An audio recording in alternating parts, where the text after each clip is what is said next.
My beloved child, there are things in this world that not everyone can see, not because I have hidden them, but because their hearts are still too noisy. Their eyes are still chasing lights that quickly fade, and their souls have not yet become still long enough to hear my whisper in the depths within. Today, I speak to you as a father who bends down beside his weary child. Only you can see this. Not because you are greater than anyone else, not because you are more worthy than anyone else, but because at this very moment I am opening a small door within your soul, a door you have passed by many times but never dared to enter. I will not make you wait any longer. I will not leave you wandering through days of uncertainty. I will not let you believe that my love is some distant gift you must endlessly beg to reach. I have seen you on those mornings when you woke with a heavy heart, on those nights when you stared at the ceiling in silent anguish, and in those moments when you smiled for others while quietly weeping within. You thought no one noticed, but I did. You thought no one understood, but I did. As Scripture declares, I have called you by name. You are mine in Isaiah 43:1. Today I call you, not with thunder that inspires fear, but with a gentle breeze. You have waited for so long, haven't you, my child? Waiting for a sign, waiting for an explanation, waiting for a hand to pull you out of the burdens you have never dared to share with anyone. At times you have waited for financial stability before allowing yourself to be at peace. Waited until your body was healed before believing life could still be beautiful. Waited for your family to stop falling apart before daring to dream of laughter again. Waited for your work to prosper before finally breathing freely. Waited for someone to love you the right way before believing you were worthy of love. But my child, if you keep waiting for every storm to pass before believing I am with you, you will miss something wonderfully gentle. I am not only the God of sunny days, I am also the Father who walks beside you in the rain. When the disciples trembled in fear upon the raging sea, they thought their teacher was asleep in the boat. Yet Jesus rose, rebuked the wind and the waves, and all became still. So it is with you. Many times you mistake my silence for abandonment, when in truth I am already in the boat of your life, waiting for the perfect moment to teach you that the storm has no authority to define your destiny.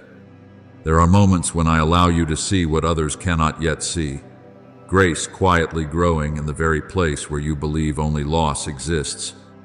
You look at your finances and see lack, but I see a lesson in faithfulness, moderation, and trust that your daily bread comes not only from your own hands, but also from my loving providence. You look at your health and see weakness, but I see an invitation to cherish the body I created, to learn to rest, to nourish yourself wisely, and to lay down the anxieties that have been consuming your very bones. You look at your mind and see chaos, but I see a garden waiting to be watered through prayer. Silence, pure thoughts, and a gentle spirit. You look at your soul and see dryness, but I see a living seed hidden beneath winter's soil. Do not rush to conclude that whatever has not yet blossomed is already dead. In John 15:5, Jesus says, I am the vine, you are the branches. A branch does not always feel the life flowing through it. Yet it is that quiet abiding which enables it to bear fruit in its proper season. I know there have been times when you grew weary from being strong for too long. You tried to remain kind while carrying wounds deep within. You cared for others, even while longing for someone to hold you. You pretended to be fine, so you would not become a burden. You continued praying with familiar words even when your heart felt as dry as cracked earth. But my beloved child, I do not love you because you are always strong. I love you even when you tremble. I do not come to you as a cold judge, counting your failures. I come as the father in the parable of the prodigal son, who ran to embrace his child while he was still far away. Remember this: That father did not wait for his son to finish his confession before loving him. Love ran ahead of words. And so have I. I have been running toward you for a long time. Even during the moments you believed you were crawling alone along life's road, I have waited for you to turn back.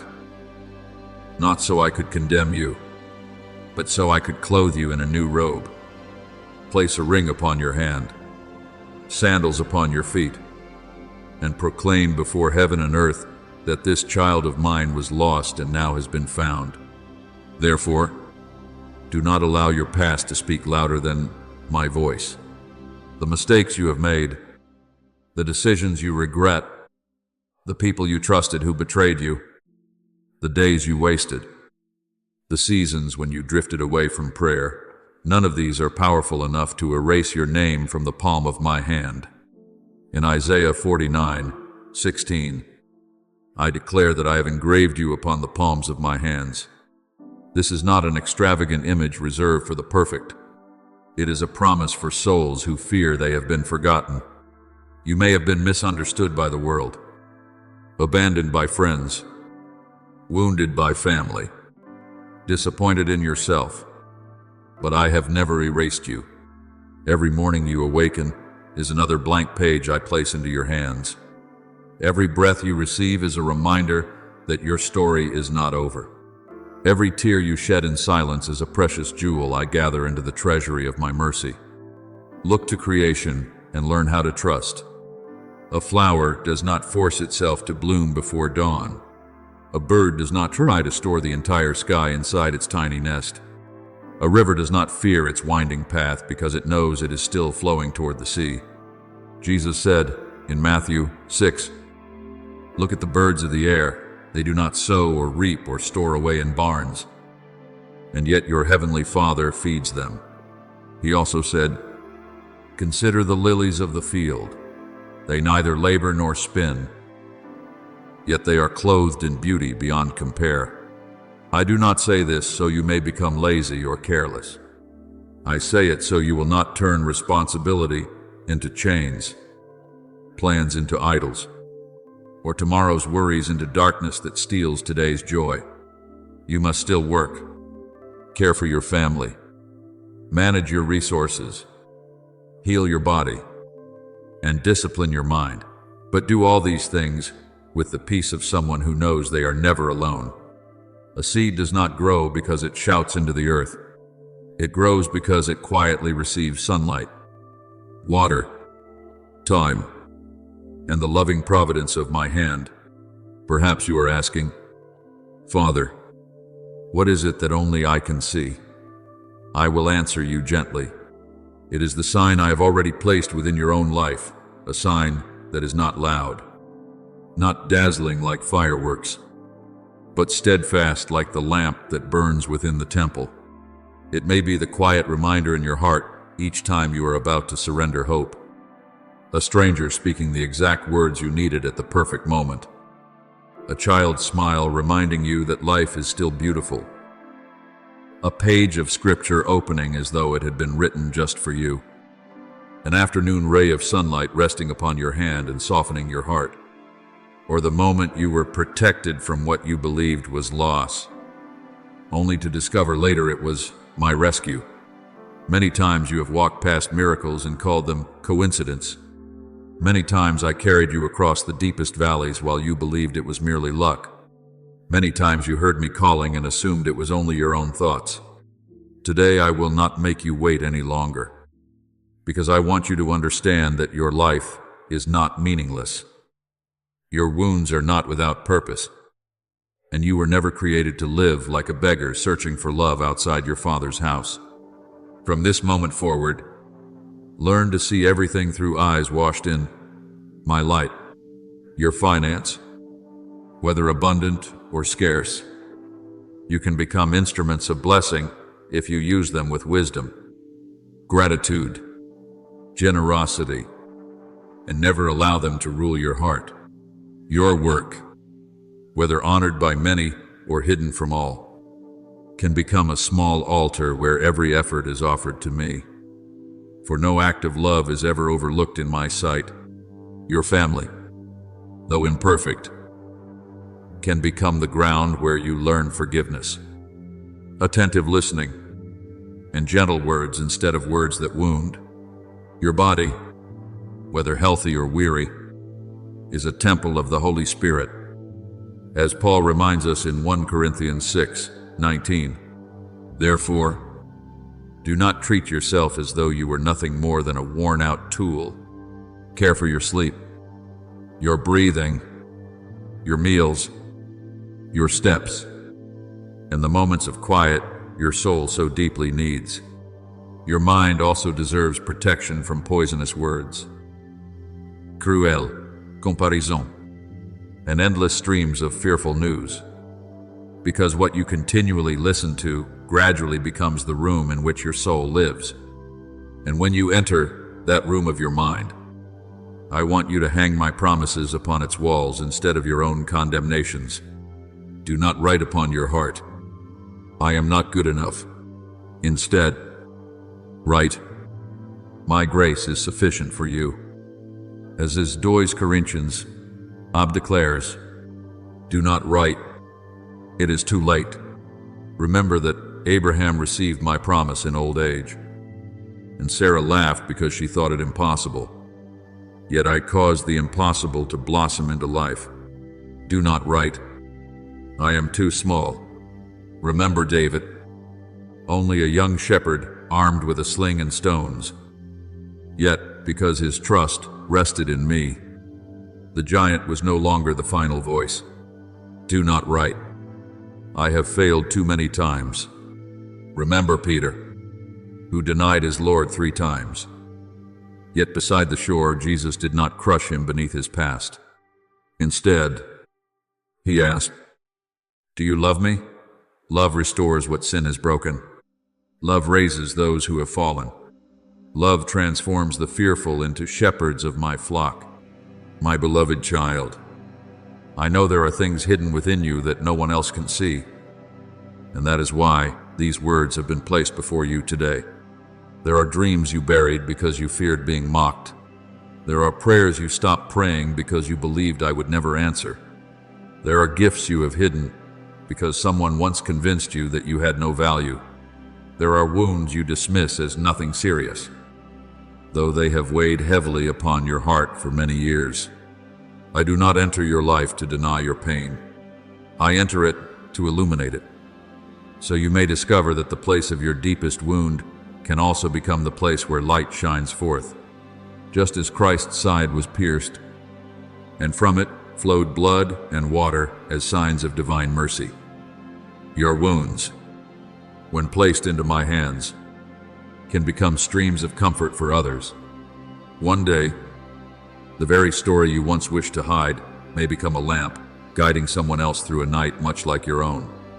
But do not wait for a perfect day before you begin living as one who is loved. Do not say, when I have enough money, then I will know peace. Do not say, when everyone approves of me, then I will become confident. Do not say, when my worries disappear, then I will pray. Do not say, when my family changes, then I will become gentle. Begin right where you are. A single word of gratitude today may open the door to an entire season of blessing. One sincere apology today may untie a knot that has remained for years. One decision to rest today may rescue your body from exhaustion. 1 minute of silence before me today may calm the entire ocean within your heart. One act of kindness today may be a seed whose growth you cannot yet see, but I can. Never despise small beginnings. For Zechariah 4:10 reminds you not to despise the day of small things. I often place the greatest miracles inside the humblest cradle. Just as I placed the Savior in the manger of Bethlehem, I also want you to understand that when I say, I will not make you wait any longer, it is not a threat. It is the voice of love knocking gently upon your door. I do not want you to postpone truly living. I do not want you to remain imprisoned in the old room of shame, resentment, fear, and sin. I do not want you to use tomorrow as an excuse to avoid the calling I have given you today. Revelation 3:20 paints the picture of the one who stands at the door and knocks. If anyone hears his voice and opens the door, he will come in and share a meal with them. Do you see? I do not force the door open. I knock. I honor your freedom. Yet my love remains deeply earnest. I have waited a very long time for you to believe that you can come home. But today, in my mercy, I gently touch your shoulder and whisper, "My child, do not remain asleep in sorrow any longer.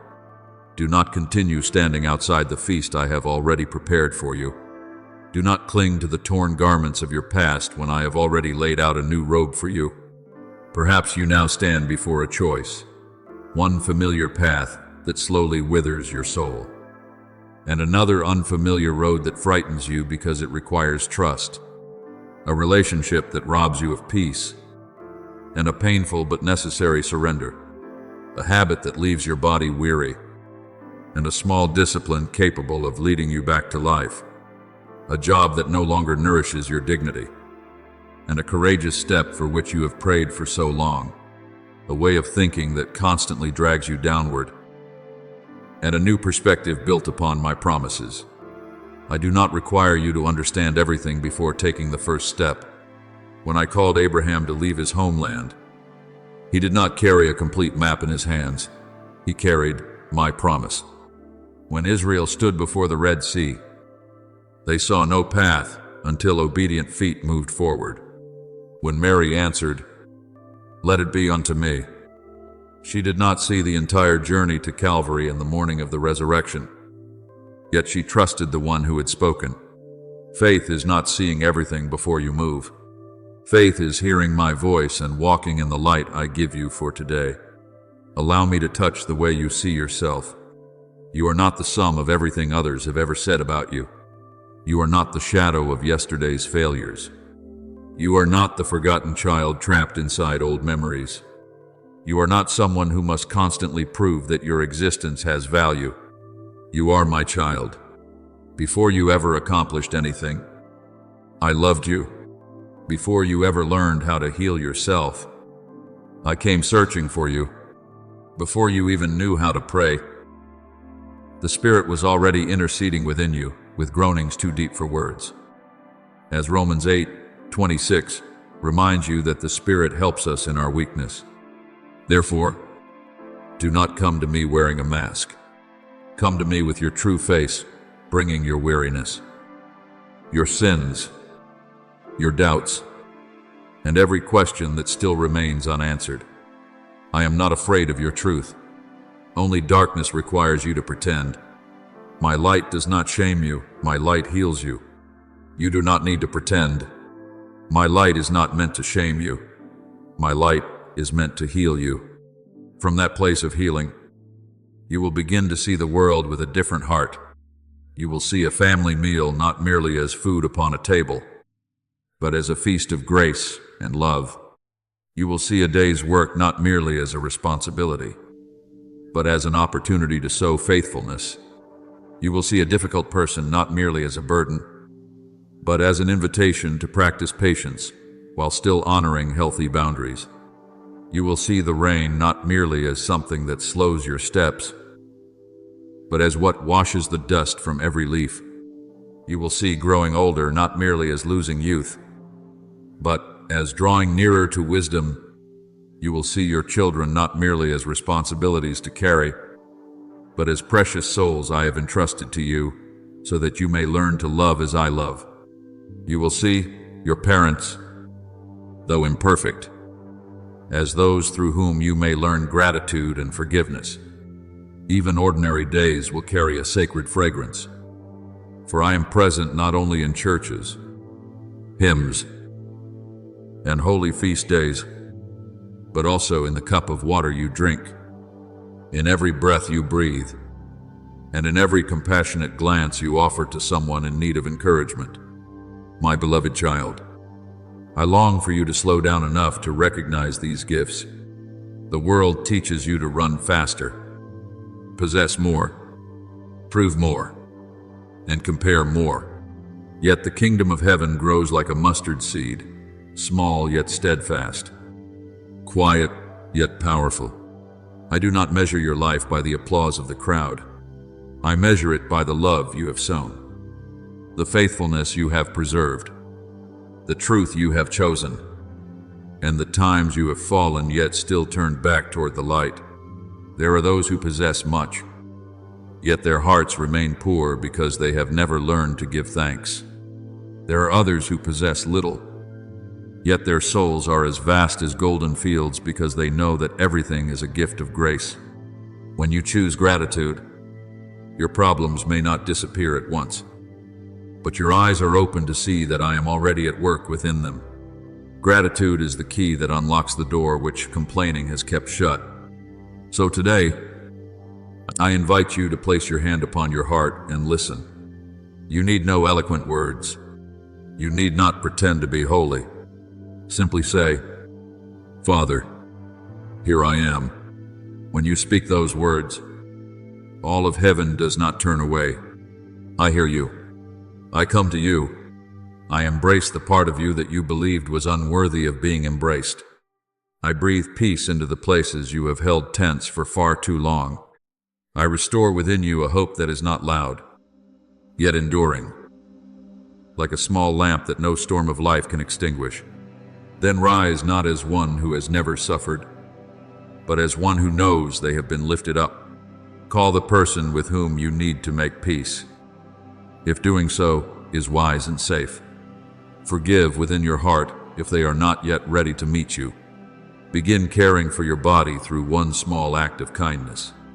Clean one corner of your room as though you were cleansing one corner of your soul. Write down 3 things for which you are grateful. Read a passage from the Gospel. Speak with me before making an important decision. Choose life not once for all time, but every day, every hour, every breath. And if, along this journey, your heart grows weary once again, I want you to remember this. I do not withdraw my love each time your steps become slow. The good shepherd does not despise the lost sheep. He searches for it, lifts it upon his shoulders, and rejoices when it is brought home. In Luke 15, heaven rejoices not over the punishment of the one who wandered away, but over the one who returns. Let this truth shatter every false image you have carried of me. I do not stand at a distance waiting to see whether you are strong enough to crawl toward me. I come near to lift you up. I do not ask you to heal yourself before entering my house. I bring you into my house so that I may heal you. I do not wait until you are spotless before embracing you. It is my embrace that reminds you who you truly are and begins the work of making you new. Today is the day you see this. I am still writing upon your life a story more beautiful than anything your fears could imagine. I am using even the broken chapters to compose a song. I am gathering every shattered piece to create a stained glass window through which my light will shine with even greater splendor. You do not need to know the final chapter in order to trust that the author is good. You need only hold my hand on the page you are living today. Allow me to guide you through your finances, your health, your family, your work, your mind, your soul, your body, and every path your life will take. Let me enter the places you have long kept locked away. Let me speak above every noise. Peace be with you. Let me continue doing what I have done since the very beginning, turning darkness into light, wilderness into gardens, tears into living springs, and death into resurrection. My beloved child, I will not leave you waiting any longer, for love is already here, not in some distant tomorrow, not when you have become perfect, not when every problem has been resolved, but in this very moment, as you hear my voice and your heart remains tender enough to respond. Open your eyes, for what you thought was merely a chance message may be my call to you. Open your heart, for what you believed had come to an end may be the very place where I choose to begin. Open your hands, for you cannot receive new gifts while tightly clinging to the ashes of the past. And walk forward, not in fear, but in the dignity of a beloved child. I am with you always, even to the end of the age. Just as Christ promised in Matthew 28:20. Therefore, do not be afraid. The night may still linger, but dawn has already been planted within your heart. Tears may still glisten upon your cheeks, yet my hand has already touched you. The road ahead may not yet be fully revealed, but the light beneath your feet is enough for your next step. Go, my child, for only you can witness the grace I am unfolding in your life today. And I, your merciful Father, I am calling you into the life I have prepared for you from long ago. And now that you have heard my call, do not hasten to close your heart again. For my word does not come merely to comfort you for a fleeting moment before passing away, like the evening breeze across the rooftop. My word comes to remain. It comes to sink into the deepest places you once believed no one could ever reach. It comes to warm the cold chambers of your soul where old memories still lie like ashes, where painful words continue to echo, where dreams have long been hidden away in darkness because you feared you were not strong enough to begin again. My beloved child, I have not called you merely to make you feel better for a little while. I have called you so that you may remember your true identity. You are not a child tossed aimlessly about by the currents of life. You are not a lonely soul, forgotten within the vastness of the universe. You are my child, created in love, filled with the breath of life, called by name, and led through every season by an unseen hand that has never let you go. When Psalm 139 declares, "You formed my inward parts, you knit me together in my mother's womb."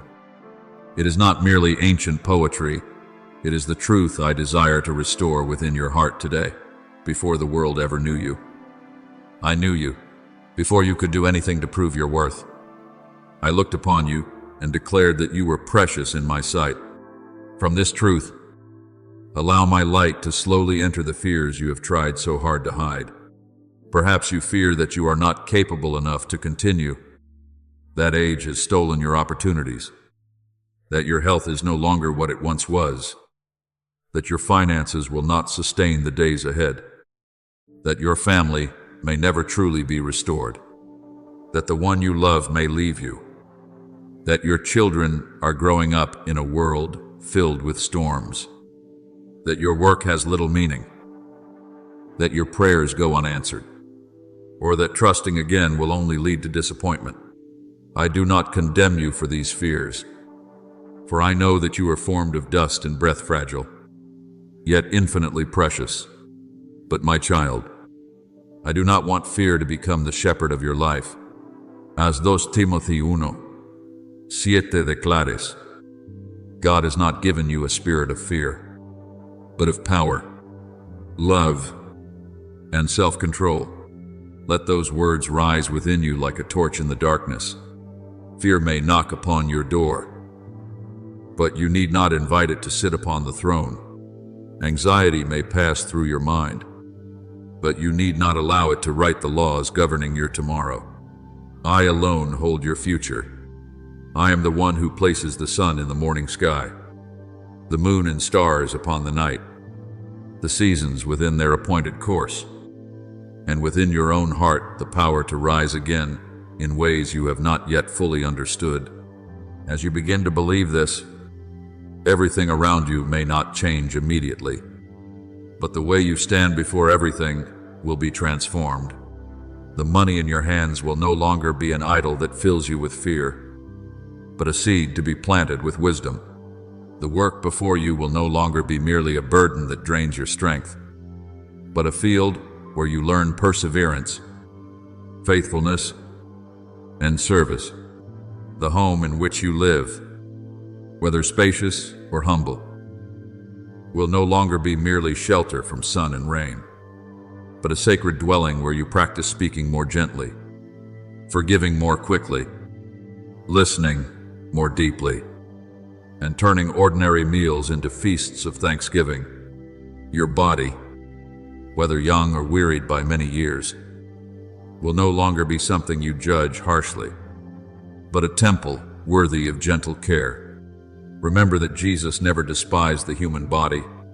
He touched the eyes of the blind, laid his hands upon the lepers, took the hand of Peter's fevered mother-in-law, and allowed healing to reach even the weakest places of the flesh.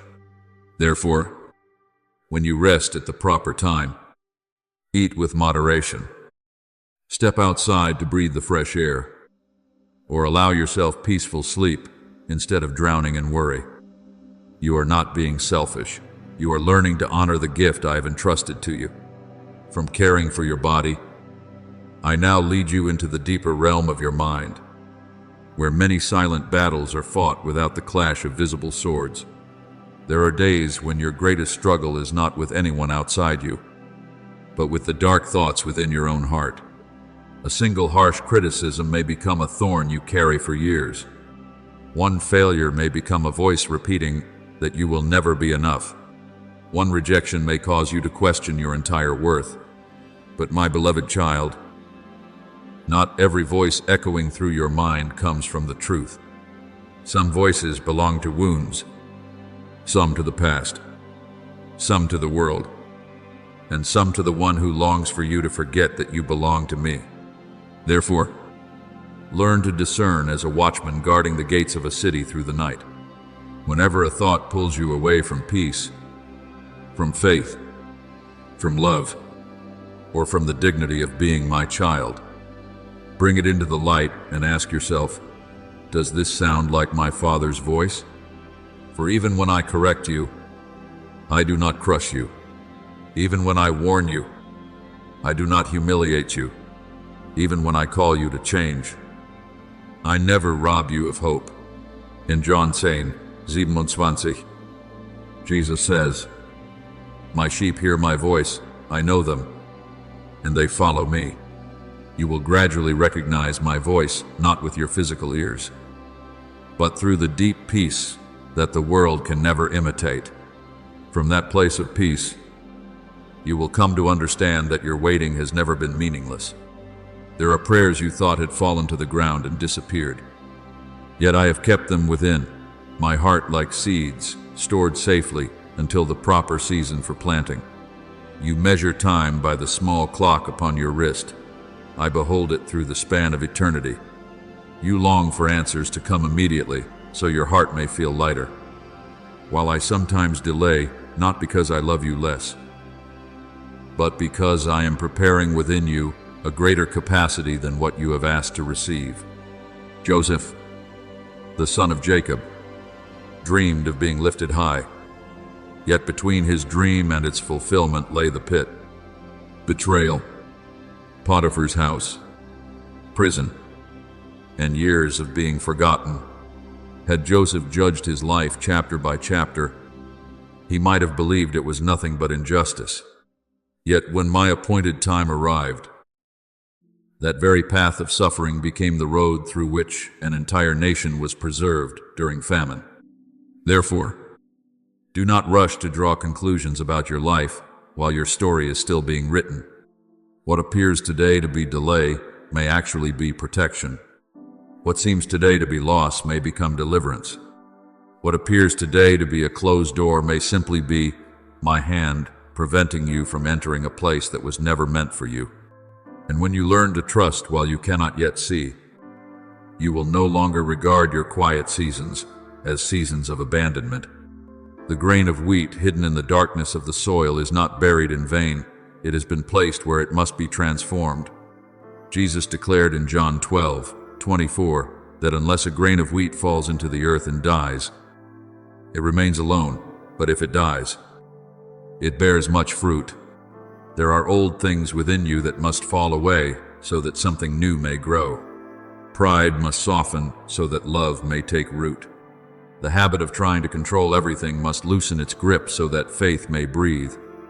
Empty distractions must become quiet so that your soul can hear my voice. Long-held resentments must be placed into my hands so that your heart will no longer remain a prison. Do not fear this transformation. Pruning does not mean the vine is rejected. It is pruned so that it may bear more fruit. I never take away what truly gives you life. I gently remove only those things that are draining your life, while you mistakenly believe you cannot live without them. Along this journey, you may also be called to forgive. And I know this is not easy. I do not ask you to pretend your wounds never hurt. I do not ask you to return to places of danger or to give authority back to those who continue to break your heart. Forgiveness is not calling darkness light, nor pretending injustice has no name. Forgiveness is placing that debt into my hands so that you no longer have to stand guard over the prison within your own heart. When Jesus prayed upon the cross, "Father, forgive them, for they know not what they do," he did not deny the nails, the agony, or the cruelty of humanity. Instead, he opened a path where hatred could no longer have the final word. My beloved child, forgiveness is first a gift of freedom for you. It does not always happen in a single day, nor does it always come like a mighty waterfall. Sometimes it arrives as gently as drops of water falling steadily upon stone. Every time you choose not to feed old stories with bitterness, every time you ask me to heal your memories, every time you entrust the one who wounded you to my mercy instead of your desire for revenge, another link of your chains grows weaker. From forgiveness, I desire to lead you into an even deeper freedom, freedom from the need to please everyone. You have grown weary, trying to become everything others expected of you, speaking words that did not match your heart, wearing garments that never truly fit simply to gain acceptance. But you were not created to live as an echo of the crowd. You were created to reflect the light I placed within you. Jesus walked through this world with boundless compassion, yet he never allowed every voice around him to pull him away from the Father's will. When the crowds wished to make him king according to their own desires, he withdrew. When people tested him with sharp words, he answered with wisdom. When even his disciples failed to understand him, he continued faithfully along the path entrusted to him. So it must be with you. Love generously, but do not lose your soul in exchange for approval. Be kind, but do not allow your kindness to become chains around your spirit. Listen carefully, but do not let every judgment spoken against you become the final voice over your life. When you seek first the kingdom of God, just as Matthew 6:33 teaches, everything else will find its rightful place. And from that rightful place, you will begin to see your family through eyes that have been healed. Perhaps your family has been the place where you received the deepest love.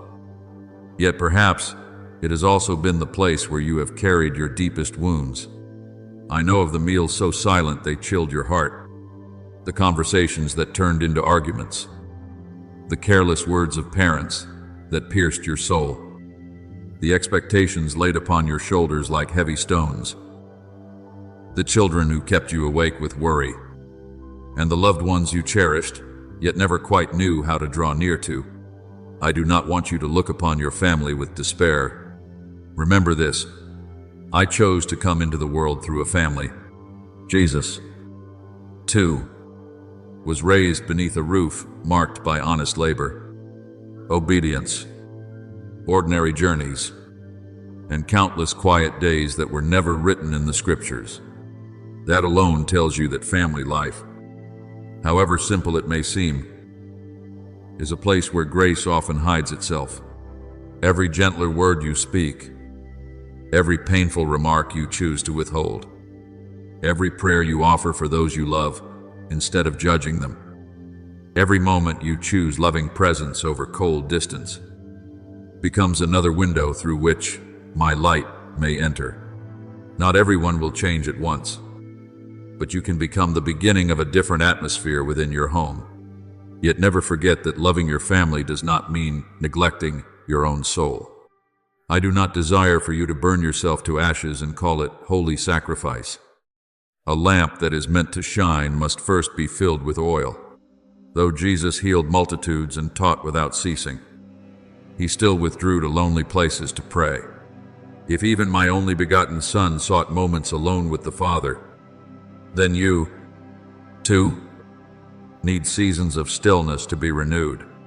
Give yourself moments when you are not answering to anyone, proving anything, or racing after the endless alarms of the world.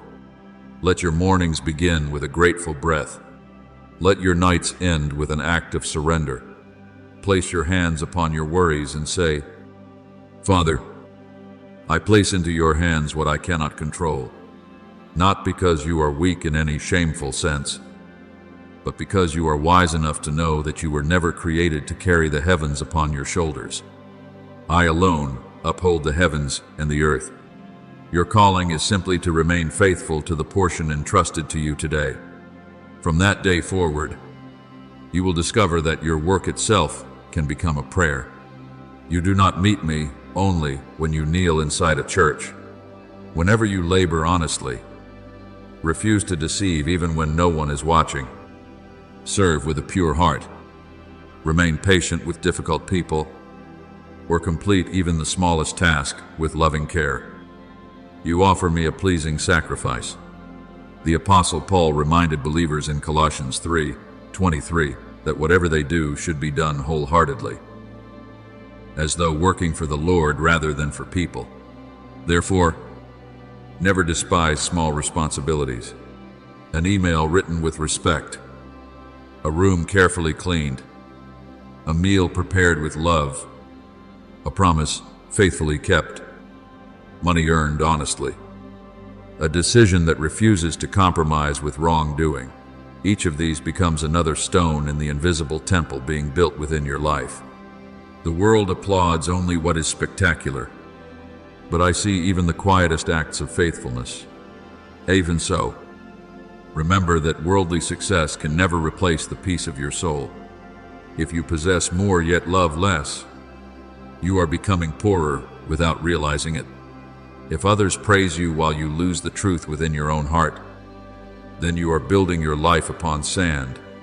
If you achieve your goals while your body grows exhausted, your mind restless, your family distant, and your prayer life cold, then stop and ask yourself what is truly leading you.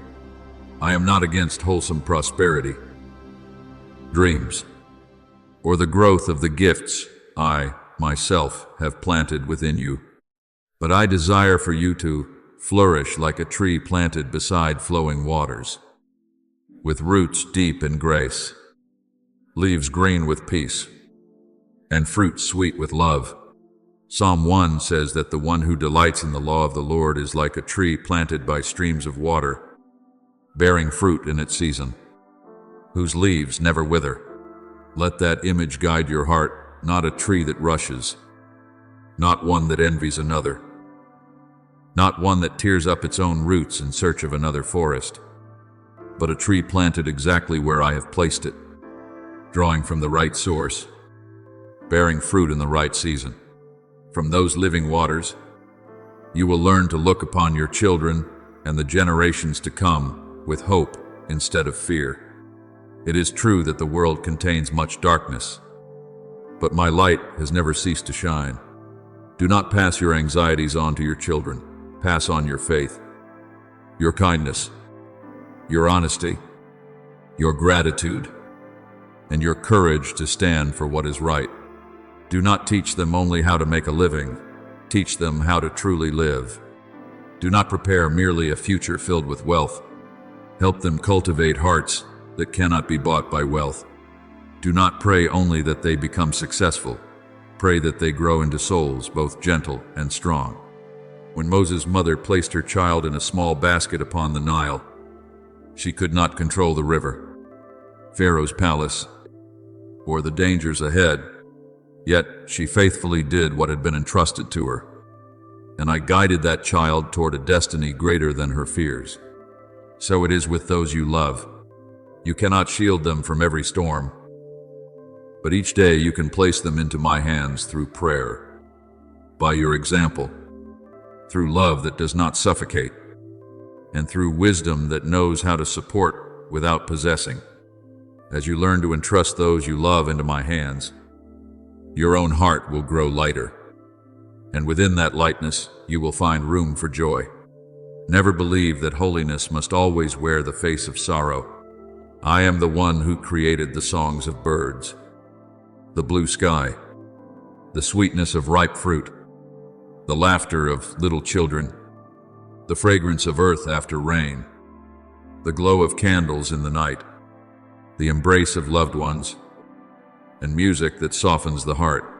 Pure joy is itself a form of praise rising from the soul. Jesus attended the wedding feast at Cana, and his first miracle was not performed upon a battlefield or within a palace, but at a family celebration where the wine had run out and joy was beginning to fade. He turned water into the finest wine as a sign that I care even about your joy, even about the things that appear small within your daily life. Therefore, allow yourself to rejoice in what is good. Smile at a beautiful morning. Give thanks for a simple meal. Sing if your heart longs to sing. Rest when your body asks for rest. Receive love when it comes with purity. Do not allow yesterday's suffering to convince you that joy is a betrayal of all you have endured. Joy after tears is one expression of the resurrection. And should you find yourself walking through another dark night, remember that darkness has no authority to erase my covenant. Israel journeyed through the wilderness, yet the pillar of cloud by day and the pillar of fire by night never ceased to go before them. That means I know you require different kinds of guidance for different seasons. When the sun shines, I provide shade. When night falls, I provide fire. When you have abundance, I teach you gratitude. When you have little, I teach you trust. When you are strong, I teach you to serve. When you are weak, I teach you how to receive strength. Never be ashamed of needing help. The paralytic in the gospel was carried to Jesus by his friends, who even removed part of the roof to lower him before the Lord. Sometimes your faith is sustained by a community, by a faithful friend, by another person's prayer, or by a helping hand that I myself have sent. You were never meant to be healed alone, more often than you realize. I use the love of others as the stretcher that carries you toward your miracle. And when you are able, become that stretcher for someone else, not by trying to save the whole world through your own strength, but through small acts performed with great love. Someone weighed down by sorrow may need only a gentle message. An elderly person may simply need someone willing to listen. A child may need encouragement instead of criticism. Someone who has failed may need to be reminded that failure has not diminished their worth. Someone who has drifted far from me may not need another long sermon, but simply the sight of a peace within you that reminds them another light still exists. Jesus said in Matthew 5:16, "Let your light shine before others, that they may see your good works and glorify your Father in heaven." That light is never meant to glorify yourself, but to help others find their way home. The nearer you remain to me, the less you will feel the need to prove yourself loudly. Your very presence will begin to carry the fragrance of peace. Little by little, you will realize that life is not merely a succession of days to survive, but a journey through which your soul is being made holy. Every season carries its own lesson. Seasons of lack teach you the value of daily bread. Seasons of loneliness reveal that I am nearer than your own breath. Seasons of misunderstanding teach you to stand firmly in truth without bitterness. Seasons of success teach humility and generosity. Seasons of illness teach you to listen to your body and cherish the gift of life. Seasons of loss remind you that true love is never lost within my heart. Seasons of waiting teach that roots must grow deep before branches can reach high. And when a new season arrives, it will not merely reward your endurance, but become a new place where you live with a heart that has been refined. Do not ask only that I change your circumstances. Ask that I transform you into someone who can carry my light into every circumstance. When I renew what is within you, the place where you stand will begin to shine as well. Therefore, my beloved child, lift up your head not in pride, but in dignity, not because you have never failed, but because my mercy is greater than every failure, not because the road ahead will always be easy, but because the one who walks beside you is forever faithful. Leave yesterday's final words in my hands, and let the first word of today be surrender. As long as you still breathe, I am still at work. As long as you are hearing these words, the door of grace remains open. If you can still perceive even the smallest spark within your heart, never despise it. From a single flame, I can rekindle an entire lamp. Remember that Elijah did not encounter me in the mighty wind, the earthquake, or the fire, but in the gentle whisper. Sometimes the greatest miracle does not arrive with thunder, but with a quiet peace that gives you the strength not to give up for one more day. And now, as I speak to you with the tenderness of a father, I want you to carry these words into everything you do after this moment has passed. When you wash your face, remember that I am cleansing your heart of yesterday's dust. When you open a door, remember that I am opening a new path before you. When you meet another person, remember that they, too, are a soul deeply loved by me, even if they have not yet learned how to love in return. When you touch money, remember that it is your servant, never your master. When you eat, remember that every piece of bread is a gift of grace. When you work, remember that your faithfulness matters. And when you lie down to rest, remember that I never sleep. Just as Psalm 121 declares that the keeper of Israel neither slumbers nor sleeps. You may rest because I remain awake. You may let go because I continue to hold you. You may remain silent because I continue to hear you. You may keep walking because I continue to go before you. Then one day, as you look back, you will realize that everything you could not understand today was only one thread woven into the greater tapestry of grace. You will see that every delay taught you patience. Every rejection led you away from what was never meant for you. Every weakness taught you compassion for the weak. Every brokenness allowed my light to enter places that had once become too hard. You will understand that every moment when you believed I was silent was, in truth, a season when I was working within depths your eyes could never see. Then you will no longer ask with bitterness, "Why did I have to walk through that?" Instead, you will whisper with gratitude, "Father, you were there with me, for I never promised that you would never walk through dark valleys. But I did promise, as Psalm 23 declares, that even though you walk through the valley of the shadow of death, you need fear no evil, for I am with you. My rod and my staff comfort you. I prepare a table before you in the presence of the very things that once terrified you. I anoint your head with the oil of grace, and your cup overflows in ways the world can never measure. Therefore, do not wait for a greater sign before you choose to believe." These very words, the beating of your own heart, the gentle softening of your soul, at this very moment, these are already signs enough. I am near. I am calling you. I am healing you.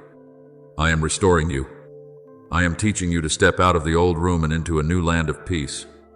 Let your heart answer, even if only with the smallest whisper of yes.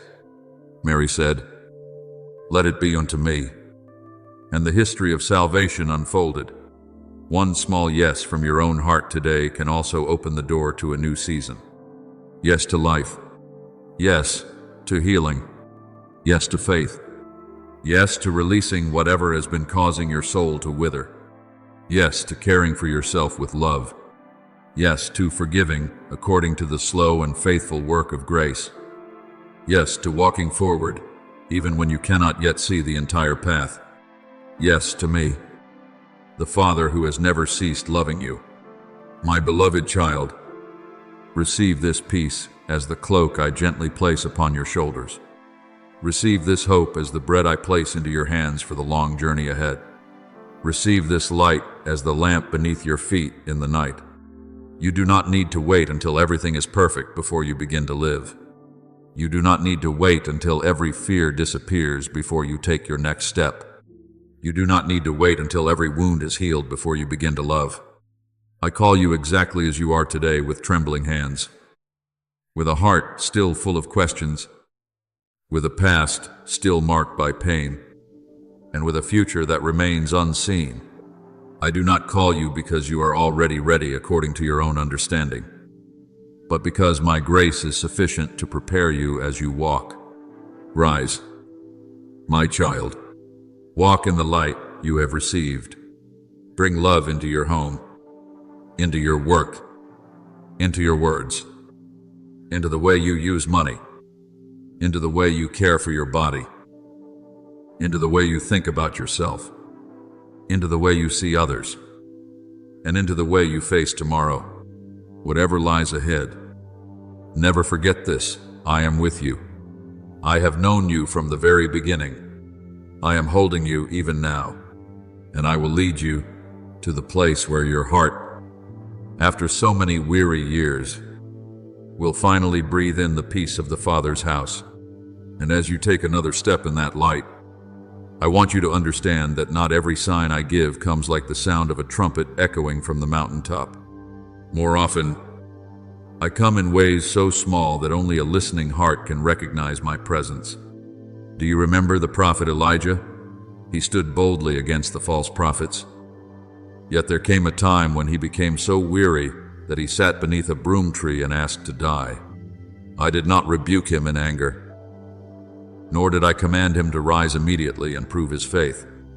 Instead, I sent an angel with freshly baked bread and water, and then I let him sleep. Do you see? Sometimes the most sacred gift I offer you is not a magnificent answer, but a peaceful night's rest, a nourishing meal, or a single breath that no longer feels trapped within your chest. When you are weary, I do not despise your weariness. When you are weak, I do not call it failure. Even in the moments when you believe you have nothing left to offer, I still speak to you as I once spoke through the angel to Elijah: rise and eat, for the journey is too great for you. The road ahead is not meant to frighten you, but to remind you that I still have a purpose for your life, still possess grace enough to sustain you, and still have another dawn prepared for the one who thought the story had already come to an end. From that place of rest, you will learn a profound truth. I do not merely want you to exist, I want you to truly live. Living is not dragging yourself through each day with a closed heart. It is not wearing a smile upon your lips while your soul withers within. It is not accomplishing countless tasks while losing the presence of your own spirit. To live is to know that you are loved, to know that every morning can become a prayer, and to understand that even the smallest act, when done in love, carries the fragrance of eternity. When you wash a single dish, care for a child, go to work through the rain, wait in a hospital, calculate the expenses at the end of the month, or quietly forgive someone who has never apologized, each of these moments can become holy if you place them into my hands. In Colossians 3:23, you are reminded to do whatever you do wholeheartedly, as though working for the Lord rather than for people. Those words are not meant to turn your life into a burden of religious duty. They are meant to free you from the emptiness of meaninglessness. There is no day in your life too ordinary for me to enter. There is no task so small that I cannot use it to refine your heart until it shines. Then you will realize that what I am teaching you concerns far more than your soul alone. It reaches into every room of your life.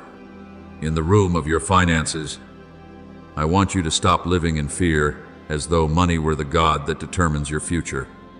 Be wise. Save faithfully. Work with integrity. Avoid unnecessary debt. Learn to distinguish genuine needs from passing desires. Yet do not allow numbers to rob you of your sleep. I fed Israel with manna in the wilderness. Yet the manna was given only for each day, so they would learn to trust me. The same is true for you. I will not always place the storehouses of tomorrow before your eyes, but I will always give you enough light for today's step, enough strength for today's work, and enough grace for today's trial. When Jesus taught you to pray, "Give us this day our daily bread," He was not teaching you to ask for a lifetime supply stored away in fear. He was teaching you to place each day into the Father's hands. Do your part with vigilance, and then entrust my part to me in peace.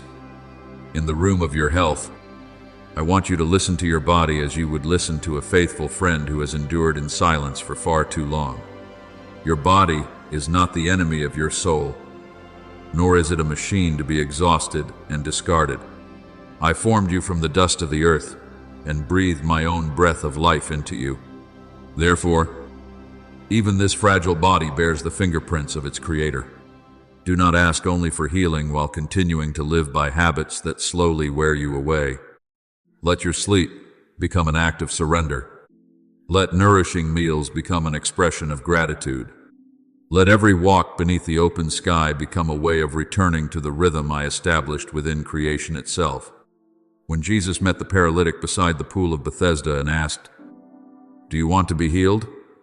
that same question echoes into your own life.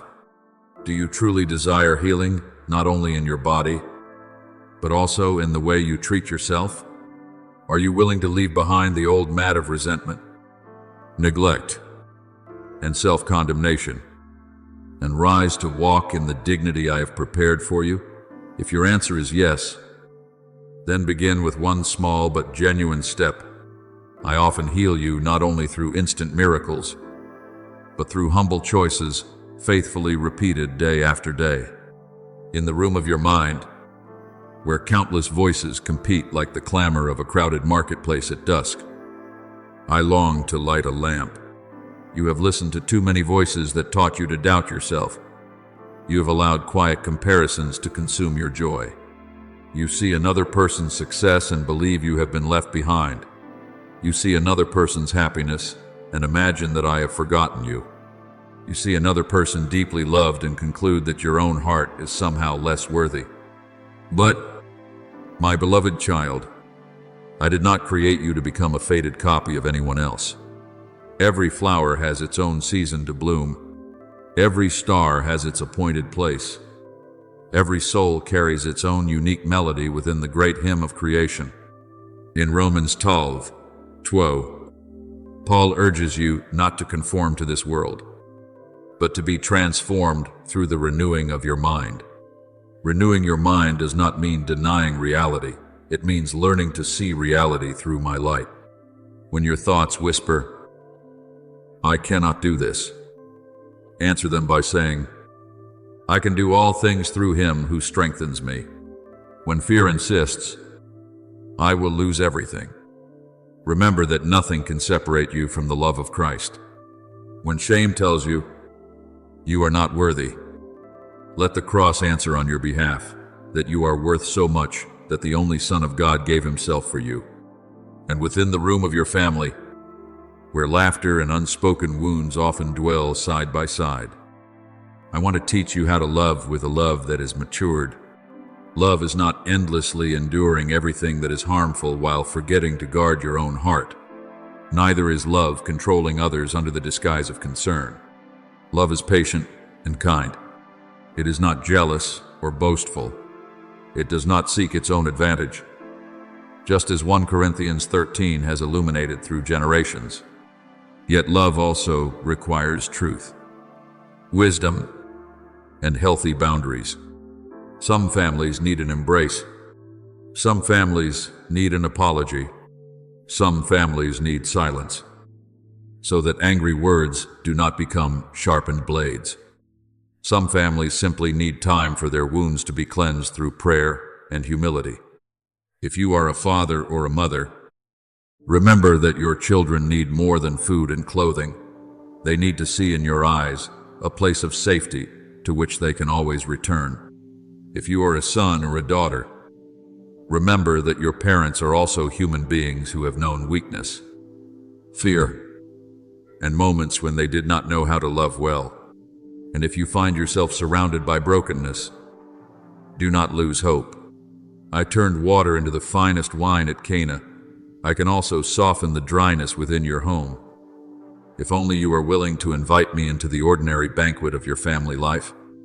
In time, you will understand why I do not grant everything you ask for at the very moment you desire it. It is not because I am withholding my generosity, but because I see what you cannot yet see. A child may cry because a loving father refuses to hand over a sharp knife. Yet, a father understands that love must sometimes say no. Some doors close because they keep you from entering rooms that were never meant for you. Some people leave so that you will stop building your house upon sand.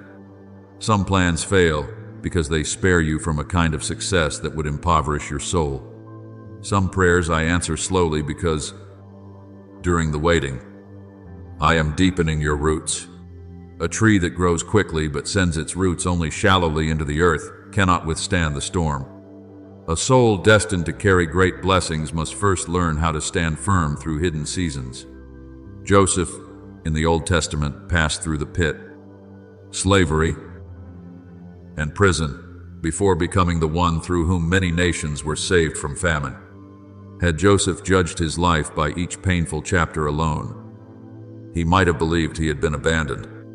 Yet when the story unfolded, he was able to tell his brothers that what they intended for evil, God had turned into good. So it is with you. Not everything that happens is my desire, in the sense that suffering itself is good. But I possess the power to transform even what darkness has distorted into a pathway leading toward the light. Therefore, do not rush to curse your season of waiting. Some blessings, if they arrive too soon, would break you. Yet, arriving at the right moment, they will cause you to blossom. Some promises require a heart that has been refined through humility, lest grace become pride. Some relationships require you to mature before entering them, so that you do not seek from another person what only I can truly fulfill. Some responsibilities require discipline, for grace never replaces maturity. The waiting season is not a prison if you know how to pray within it. It can become a sanctuary where you learn to distinguish my voice from the restless urgency of the world.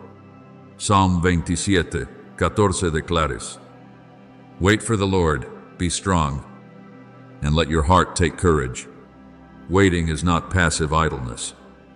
It is doing what is right before you see the outcome, preserving the purity of your heart before you are vindicated, continuing to sow while the harvest is still far away, and continuing to sing though the night has not yet passed. And once your heart has been strengthened, I will teach you to see others through eyes of greater mercy. The person who troubles you may also be fighting a battle you know nothing about. The one who seems cold may have been taught by life that vulnerability is dangerous. The successful person you envy may also endure lonely nights.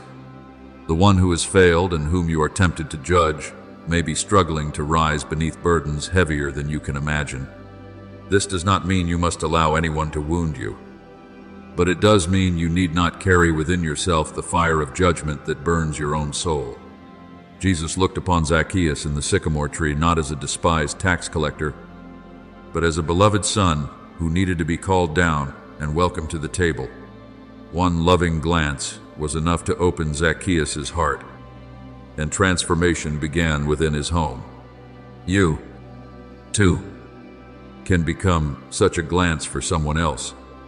One kind word from you may become the ladder by which another soul climbs down from the lonely tree upon which they have hidden. One act of patience may become the doorway through which another person begins believing once more that compassion still exists in this world. But before you become a light for others, allow me to continue lighting you from within. Do not try to save the entire world while leaving your own soul thirsty. Jesus often withdrew from the crowds to pray upon the mountainside, not because he lacked compassion, but because genuine love is always born from communion with the Father. You also need your own mountains of silence, even if they consist of only a few quiet minutes in a small room, a peaceful walk, a slowly read passage of Scripture, or a single breath that softly calls my name. Do not fear silence. At first, it may force you to hear the truths you have spent so long avoiding, but if you remain there long enough, you will hear my voice, gentler than every noise around you. I do not require perfect prayers. I delight far more in an honest heart than in beautifully decorated words. Sometimes, the most beautiful prayer is simply tears falling before me. Sometimes the deepest prayer is nothing more than a weary whisper, "Father, stay with me." Within that simple plea, "Stay with me," you will encounter the story of the two disciples on the road to Emmaus.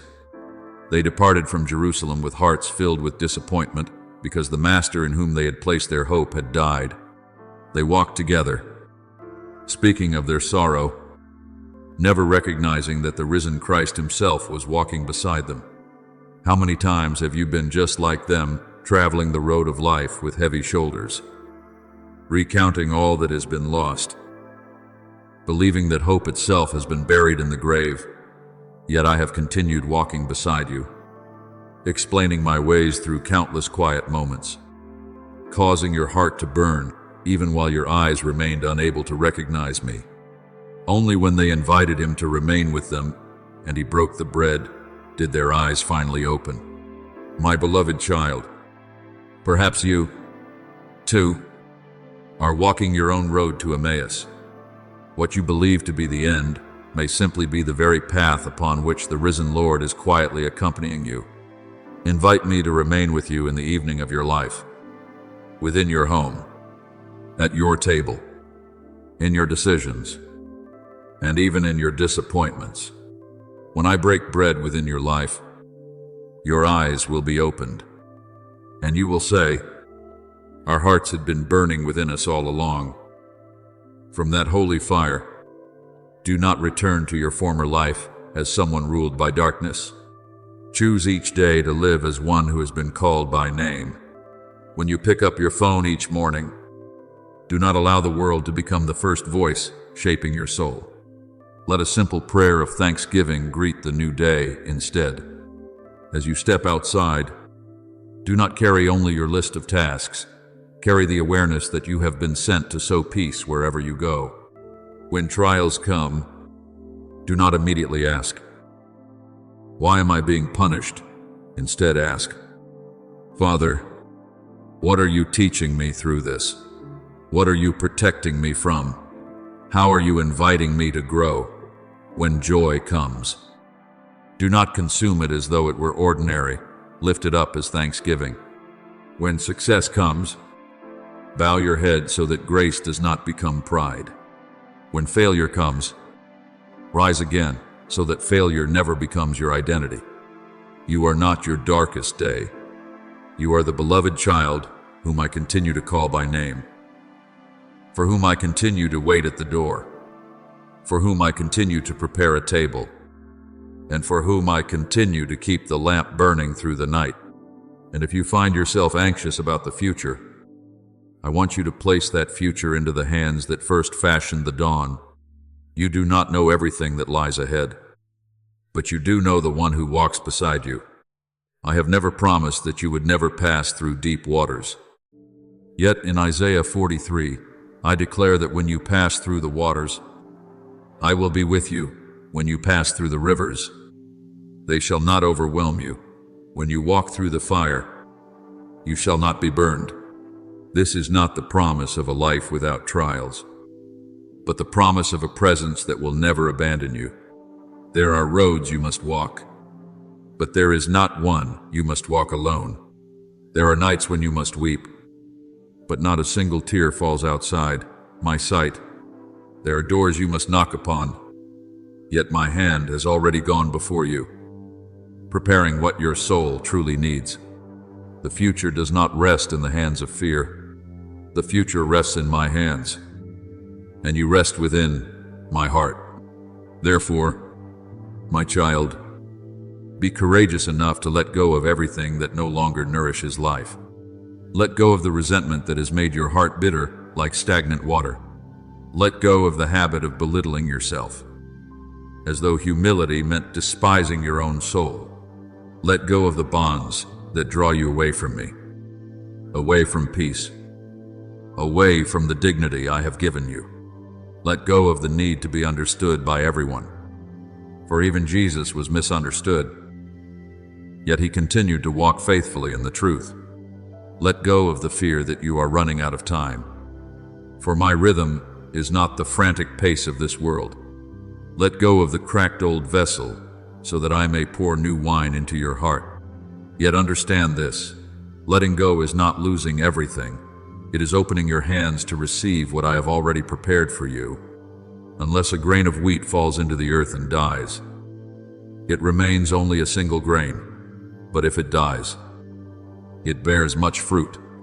There are things within you that must die: pride, shame, the addiction to worry, and the habit of postponing the life I have called you to live.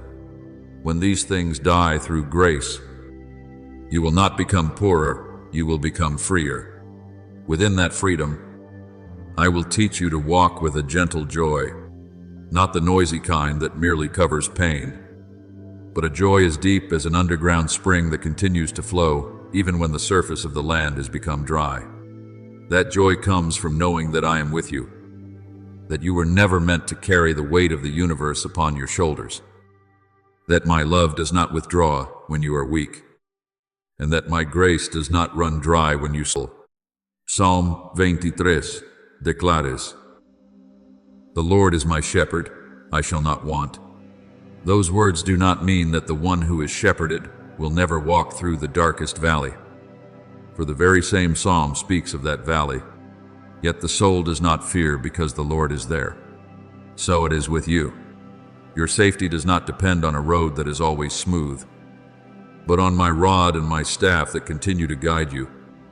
On the table, I prepare before you in the presence of all that opposes you, on the oil with which I anoint your head, and on the cup that overflows, according to the goodness of my perfect wisdom. Then one day, as you look back, you will see that the scattered fragments of your life have been woven together with a golden thread. You will realize that the darkness which once frightened you taught you to cherish the light. You will understand that those who walked away from you made room for me to heal the unhealthy attachments hidden within your heart. You will see that the failures which once filled you with shame became the teachers of humility and perseverance. You will recognize that the seasons of little provision taught you to treasure life's simplest blessings. You will discover that sickness and weariness taught you to listen to your body and to treasure every breath. You will see that the prayers which seemed unanswered were quietly transforming your heart long before your circumstances began to change. And then you will understand that I have never wasted a single one of your tears. Whatever you entrust to me, your pain, your confusion, or your brokenness can be placed within the furnace of my love and refined into pure gold. Now continue your journey, but do not walk as you once did. Walk more lightly, because you no longer need to carry the judgments that never belonged to you. Walk more uprightly, because you now know that your worth is not determined by the voices of this world. Walk more slowly, because the most precious things are rarely seen by those who are always rushing. Walk more deeply, because I have not called you into a shallow life. Walk more brightly, because the light within you is not one you created for yourself, it is the light I have kindled. When you encounter a difficult day, remember that it is only one day, not your entire destiny. When you pass through a dry season, Remember that the roots are still quietly drawing water beneath the surface. When you feel insignificant, remember that I fed the multitude with 5 loaves and 2 fish. Whatever little you place into my hands is little no longer. A small talent, a little time, a kind word, a simple act of goodness, a silent prayer. All of these can be broken, blessed, and multiplied by me until they satisfy many hungry souls. And finally, my beloved child, remember that what I desire you to receive today is not merely a message to hear and then forget, but a way of life into which I am inviting you to step. I want you to live as one who knows they are seen by God, sustained by grace, guided by light, and covered by mercy. I want you to stop postponing holy joy, to stop lingering outside the doorway of hope, and to stop imprisoning yourself within the story of your past. I am calling you out of the tomb just as Jesus called Lazarus, saying, "Come out. Come out of the tomb of fear. Come out of the tomb of sins that have already been confessed, but for which you continue to condemn yourself. Come out of the tomb of the words others once wrapped around you like burial cloths. Allow me to send faithful people to unwrap you. Allow the community of believers, my word, prayer, and righteous choices to help you walk in freedom. You were never created to remain in darkness. You have been called into my marvelous light. I am here closer than your very breath, gentler than the dawn, more steadfast than the mountains, deeper than the sea. I do not wait until you are perfect before I love you. I do not wait until you are strong before I lift you up. I do not wait until you understand everything before I begin to lead you. All I ask is that today you open your heart, that today you whisper one small yes, that today you place your trembling hand into mine. Then grace will already have a place to begin its work. Let this day become a quiet milestone, the day you no longer live as one who has been forgotten, but as a beloved child who has heard the voice of the Father calling. Carry these words with you into your meals, your sleep, your work, your family, your conversations, and every decision yet to come. When you do not know what to do, choose whatever brings you closer to love. When you do not know what to say, speak the words that bring healing. When you do not know where to go, remain in me until peace shows you the way. And when fear returns, remember this: I saw you from the beginning. I am holding you today, and I will never let you go tomorrow. You are mine, and within my love there is nothing that has died which cannot be called back to life. No night so long that it can swallow the dawn, and no heart so shattered that my hand cannot touch it and teach it to sing once more the song of life. As you take another step into that light, I want you to understand that new life does not always begin with a mighty sound, nor does it always arrive as a miracle that the whole world immediately recognizes. Sometimes, new life begins with a gentler breath filling your lungs, a more peaceful night's sleep after countless restless nights, or a morning when you awaken and no longer despise yourself as you did the day before. Never underestimate these quiet movements of grace. For in my kingdom, even the smallest seed can one day become a sheltering tree for countless weary souls. You once believed that only dazzling wonders were signs of my presence, yet I often come in silence. Just as I came to the prophet Elijah, not in the mighty wind that tore apart the mountains, not in the earthquake, not in the fire, but in the gentle whisper of a still, small voice. My child, if all you possess today is the faintest spark of peace, receive it as you would receive a sacred candle. I can use that tiny flame to guide you out of an entire corridor of darkness where you believed you would remain forever. From that small place of peace, you will begin to realize that I do not merely rescue you from suffering, I also teach you to see suffering through eyes that have been made holy. There are seasons of life that resemble the road to Emmaus, where the two disciples walked with hearts weighed down because they believed all their hope had been crucified. They talked together in sorrow, never recognizing that Christ himself was walking beside them until he broke the bread and their eyes were opened. So it has been with you. Many times I have walked beside you along your road of disappointment, yet your heart was so wounded that you could not recognize me.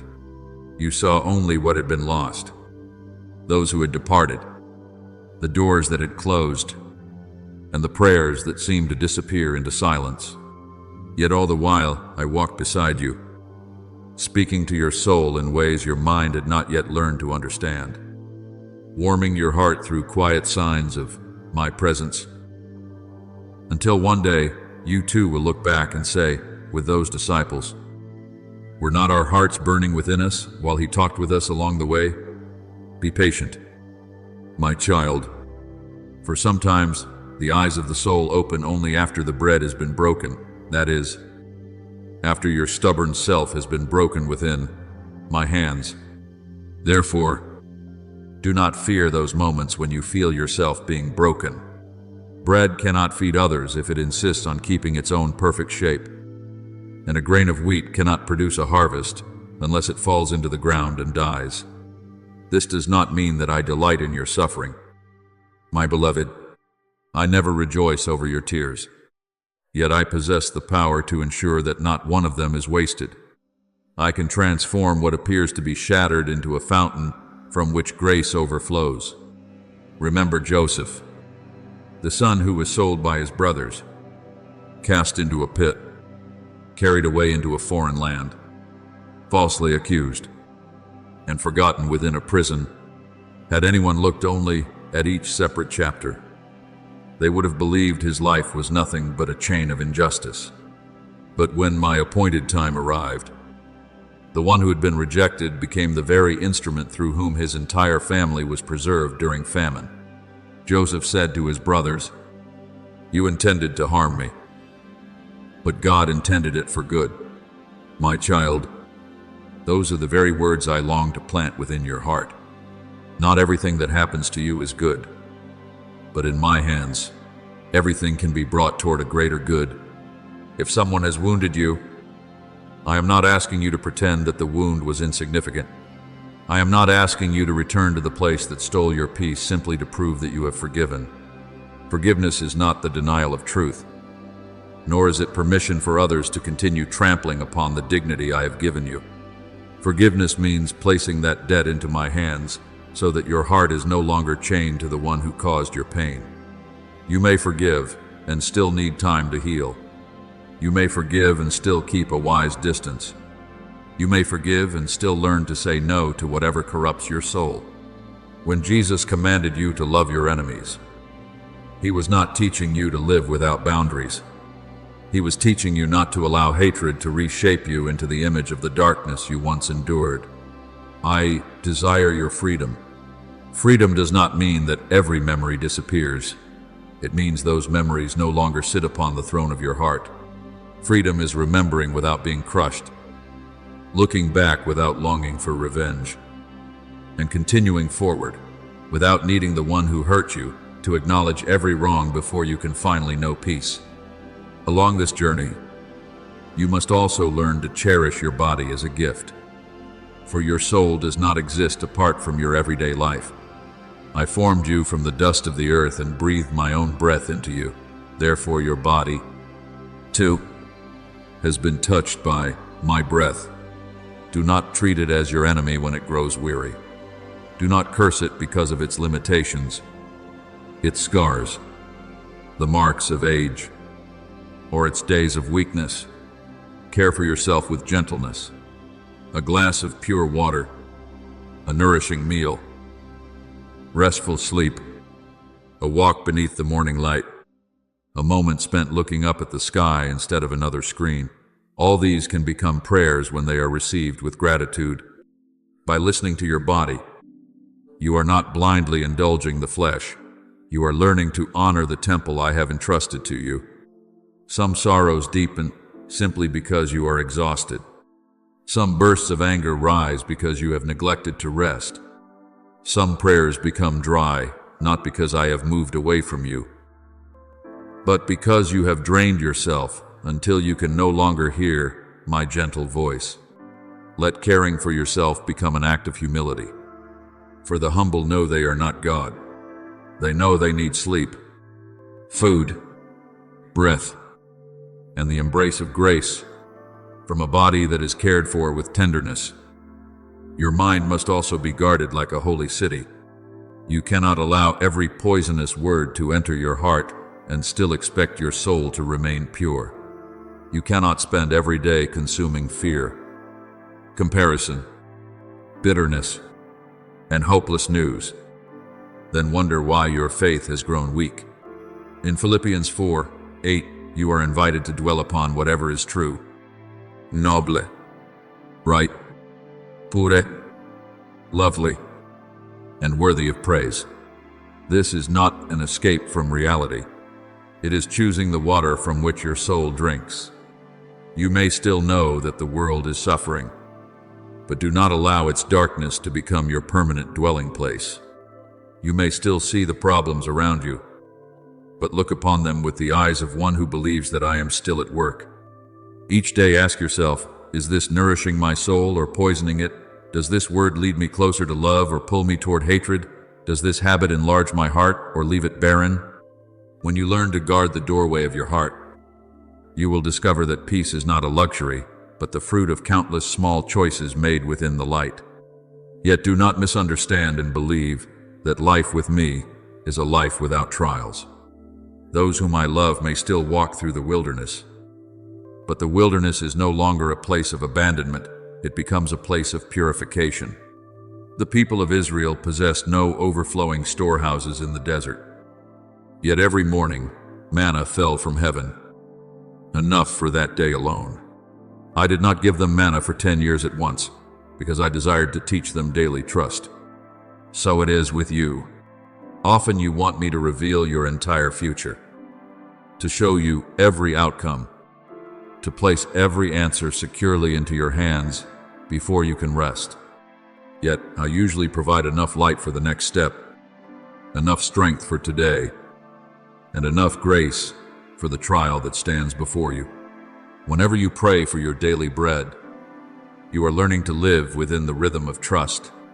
Your finances may not yet overflow, but I can teach you to discern what is necessary from what is excessive. Open, healthy opportunities before you. Send people who will strengthen you and grant you wisdom so that neither greed nor the fear of lack will become your master. Faithfully, do your part with honesty, diligence, and wisdom. Whatever lies beyond your hands, place into mine, for my hands are never poor in love. There will also be times when I touch your family, the place where your deepest love and your deepest wounds often dwell together. Your family is the first garden entrusted to your life. Though not every garden has been tended well, some grow up surrounded by prayer, while others grow up in cold silence. Some learn love through warm embraces, while others must spend years learning how to love after living only in self-protection. I do not deny these broken places, but I long to enter the very house of your memories. If you are a father or a mother, I invite you to care for your children not only with food and clothing, but with gentle words, faithful presence, and blessings spoken over them instead of words that make them question their worth. If you are a son or a daughter, I invite you to honor your parents without abandoning the truth, to remain grateful without allowing yourself to remain imprisoned by old wounds. If you feel lonely within your own family, remember that I am the father of the fatherless, the defender of the vulnerable, and the home for those who cannot find one. The Psalms declare that though father and mother may forsake you, the Lord will receive you. Those words do not erase the pain of abandonment, but they place beneath that pain a foundation of rock that can never collapse. When your heart is firmly established upon that rock, You will learn to love without losing yourself. The love found in me is neither anxious attachment nor the need to control others in order to feel secure. True love is patient and kind. It does not envy, boast, or seek its own advantage. Just as the Apostle Paul wrote in 1 Corinthians 13, yet listen carefully. Love also rejoices in the truth, which means that genuine love never survives by falsehood. If any relationship requires you to extinguish the light within yourself in order to be accepted, bring it before me. If any affection draws you away from your dignity, away from prayer, or away from peace, stop and listen. I do not want you to close your heart because you fear being hurt, but neither do I want you to place your soul into hands that do not know how to treasure it. My child is called to love generously, but also to live wisely. A tender heart does not mean an unguarded doorway. Holiness does not make you easy to exploit. Holiness teaches you how to love according to the truth. And in that truth, I want to speak to you about your work, about the days when you grow weary beneath the weight of responsibility, pressure, and the desire to build a stable life. You may think that work is merely a way to earn a living, but when it is done with an upright heart, it becomes a place where you cooperate with my work of creation. The carpenter of Nazareth sanctified labor through his diligent hands. Jesus lived many hidden years before beginning his public ministry, so that you would know that the years unseen by others are never meaningless. When you do a small task with great love, I see it. When you choose honesty where others might choose deceit, I see it. When you remain patient with those who are difficult, when you fulfill your responsibilities without receiving praise, when you refuse to trade your conscience for quick gain, I see it. Do not let the world persuade you that your worth is measured by your title, your income, your number of views, the applause of others, or their approval. These things may serve as tools, but they must never become the masters of your soul.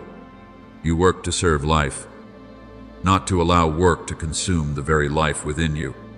If you should fail in your work, if a project falls short of your hopes, if your plans collapse, or your efforts are overlooked by others, come to me before you condemn yourself. Failure is not always the end of the story. Sometimes it is simply a sign pointing toward a better way. Peter cast his nets throughout the entire night and caught nothing.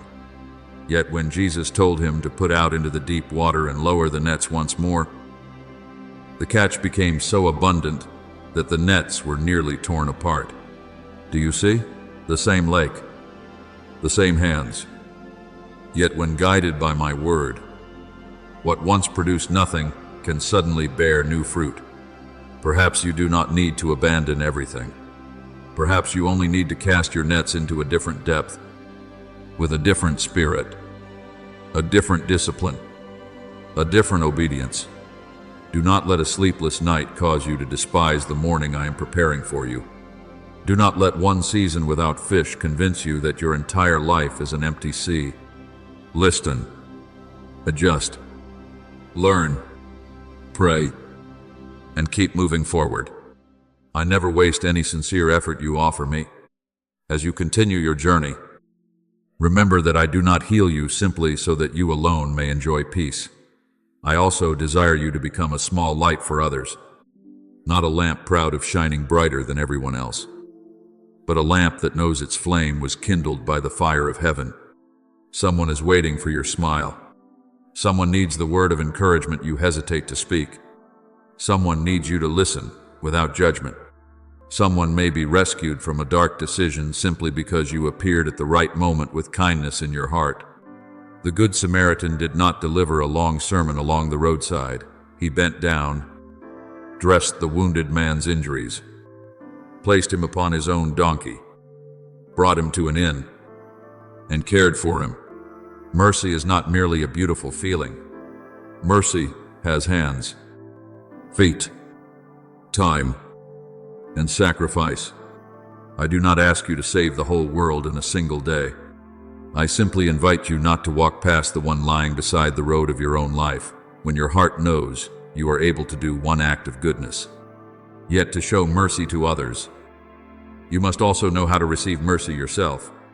Many of my children give endlessly, yet never learn to open their hands and receive. They believe they must always be strong, always care for others, always sacrifice, always understand, until their souls become as dry as an empty jar of oil. Remember the widow in the days of the prophet Elijah, who possessed only a handful of flour and a little oil, believing she would prepare one final meal before she died. Yet when she trusted the word of the Lord spoken through his prophet, the jar of flour was never emptied, and the jug of oil never ran dry until the rains returned. I can do the same within you, not so that you may spend your soul carelessly, but so that you may understand that true life does not come from your own strength. Come and draw from me. Let prayer become more than a duty. Let it become the place where you are filled again. Let the Eucharist, my word, silence, the beauty of creation, healthy communities, and genuine encounters become streams that carry you back to life itself. Then one day, when you look back upon this part of your journey, you will understand why I told you that you no longer needed to wait. Not because everything changed in a single instant, but because the very moment you opened your heart, eternity touched the present. Some miracles happen in the blink of an eye, like blind Bartimaeus receiving his sight after crying out, "Jesus, Son of David, have mercy on me."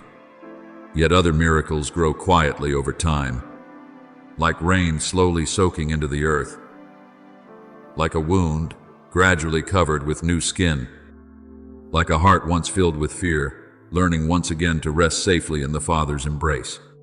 Do not measure my power by speed alone. I am never hurried, as human beings are. Yet I am always perfectly on time.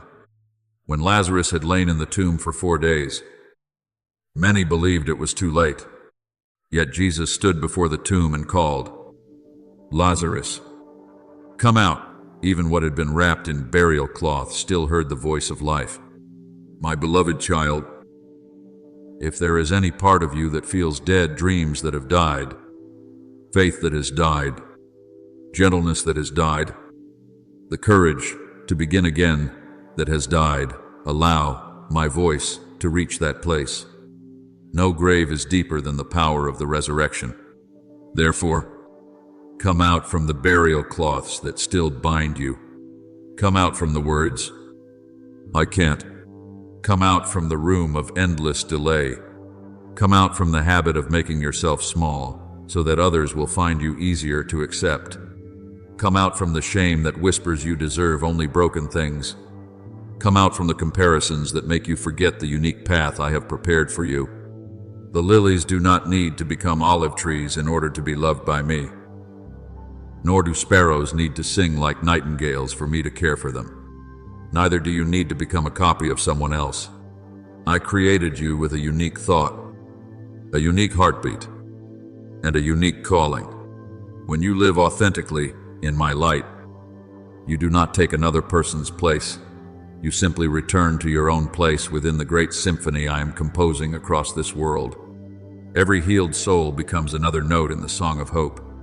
Every child who rises again becomes living testimony that darkness can never overcome love.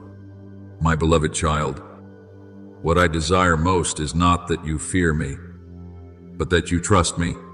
Fear may cause you to bow your head for a moment, but only love can bring you home with your whole heart. I am the Father who runs to welcome you, the shepherd who goes searching, the physician who bends down to heal, the light that never extinguishes a smoldering wick, the one who promised that a bruised reed he would not break. If today you possess only a tiny measure of faith, place that little faith into my hands. If all you have left is a brief prayer, speak it to me. If all you have left is a single tear, let it fall into the palm of my hand. I do not ask you to bring me a perfect heart. I ask only that you do not lock the door. The rest I will patiently accomplish within you, just as a potter patiently reshapes the clay upon the wheel. Clay does not transform itself into a precious vessel. It simply remains in the potter's hands. So remain in mine. And now, as these words sink deeply into you like pure water soaking into dry ground, I bless every place where anxiety still lingers within your life. I bless the room where you sleep, that tonight it may no longer echo with the loud voice of fear, but instead be covered with peace, like a gentle cloak. I bless your hands, that everything you do tomorrow may be guided by wisdom. I bless your eyes, that they may recognize goodness even on imperfect days. I bless your lips, that every word you speak may lift others up instead of breaking their spirits. I bless your heart, that it may neither become hardened through pain nor weakened by the absence of truth, but instead grow gentle and strong like the heart of Christ. I bless your family, your work, your finance, your health, the dreams you have not yet dared to name, and even the wounds you still cannot find words to describe. Finally, remember that this message is not given merely for you to hear and then forget, but for you to live out little by little. When tomorrow arrives and yesterday's worries come knocking once more, do not immediately assume that my word has disappeared. My word is like a seed. You must water it with faith, protect it from the weeds of doubt, and patiently wait for it to grow. Tell yourself in your weakest moments, I am the Father's child. I have not been abandoned. Say it when you stand before unpaid bills, sickness, conflict, difficult choices, or even your own weary reflection in the mirror. My Father is with me. Say it when you succeed, so that pride will not master your heart. And say it when you fail, so that despair will never claim your soul. For in every season, I remain who I am, the faithful one, the one who is the same yesterday, today, and forever. Go forward now, my beloved child, but walk in peace rather than in haste. Do what must be done, but never forget that your soul must rest in me. Love others, but never forget that you too are deeply loved. Give generously, yet always return to the source so that you may be filled again. Dream boldly, but place every dream beneath my light. Build your life, but do not build it upon the shifting sands of fleeting praise. Build it upon the solid rock of my word. Today you have seen what no one else could ever see for you. I am calling you from within your own life. I will no longer leave you waiting in the darkness of uncertainty. I open the door. I light the lamp. I prepare the way. I place peace into your hands as one places warm bread into the hands of a hungry child. Receive it. Eat. Live. Step forward. For your dawn is not some distant hope. It began the very moment you believed that I am still here, very near, infinitely gentle, utterly real, and forever your Father. And now that you have heard my voice calling from the deepest place within your heart, do not rise in the frantic haste born of fear. Rise instead with the quiet peace of one who knows they are being led. There are journeys that, when begun in panic, only pull you back into the same old cycle. Yet when they begin in faith, they open an entirely new land within the soul. I do not want you to be moved for only a passing moment, only to return tomorrow to the same old voices, the same self-condemnation, and the same anxieties, as though my words had never touched your heart. I desire these words to sink into your very flesh and blood, becoming the silent breath that carries you through every morning, every meal, every conversation, and every small decision that you once believed was insignificant. When I declared in Psalm 46:10, "Be still and know that I am God," it was never an invitation to become motionless before life. It was my teaching that you must never allow the storms within your own heart to make you forget the one who still commands the seas. Stillness is not surrender. Stillness is placing the ear of your soul against my heart so that you may hear the steady rhythm of my love beating faithfully through every upheaval of your life. Do you know, my child, that many of the things I have prepared for you do not arrive in the form you expect? You ask for a great door, yet I place a small key into your hand. You pray for a smooth road, yet I give you stronger feet. You ask me to remove everyone who has wounded you, yet I teach you to recognize your own worth so that you no longer depend upon their approval. You pray for a miracle that will transform every circumstance overnight, yet I quietly plant within you a new life that grows stronger day by day. That is how the kingdom of heaven works. My beloved, a seed does not become a tree amid loud applause. Yeast does not raise the whole batch of dough through display and spectacle. The dawn does not tear the darkness apart in anger, but comes gently, patiently, and irresistibly. Therefore, when you do not immediately see the answer to your prayers, do not conclude that I have refused you. Often I am accomplishing something deeper than your request itself, healing the roots before changing the branches, softening the soil before sending the rain, preparing your heart before placing into your hands a blessing greater than anything you have yet imagined. From that place, I want you to look back upon the seasons of delay in your life with new eyes. Some arrive later, not because they have been forgotten, but because I have been protecting them from what was not yet ready. Some doors close not as punishment, but as protection from rooms where peace could never dwell. Certain delays have caused you pain, yet one day you will discover that they rescued you from paths that would have slowly worn away your soul. Remember Joseph in the book of Genesis. He was sold by his own brothers, taken down into Egypt, falsely accused, and cast into prison, spending years believing that my promise had been buried beneath cold stone. Yet I never abandoned Joseph in that prison. I was present in his gift of interpreting dreams, in his wisdom, in his quiet faithfulness. And in the day the prison doors opened so that the forgotten prisoner became the one who saved many nations from famine. When Joseph said to his brothers, "You intended to harm me, but God intended it for good," those were the words of a soul that had passed through a long night and still recognized my hand. So it shall be with you. What others have used to make you fall, I can use to make you grow. What once caused your tears, I can transform into wisdom. The places where you believed you had been buried, I can turn into the very ground where your calling is prepared. Therefore, do not despise the hidden days. Do not underestimate those seasons when no one applauds, when no one knows how hard you have tried, when no one sees the battles you have fought simply to keep from giving up.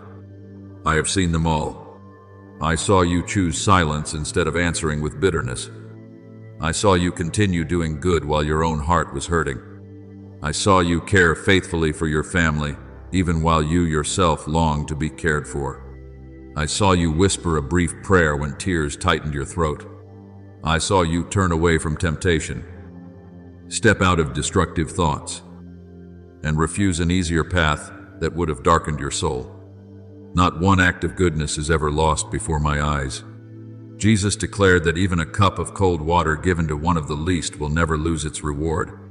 Therefore, believe that your hidden sacrifices are also being recorded in the light, not so that you may boast as the world boasts, but so that you may know that your faithful life possesses eternal value, even when it is never posted anywhere, never praised, and never remembered by anyone else. Then, through those quiet and hidden days, I teach you something of immeasurable worth You do not need to become someone else in order to be loved by me. You only need to let my love transform you from within. So often you look at yourself and believe you must become stronger, more attractive, wealthier, more successful, more virtuous, or more intelligent before you deserve peace.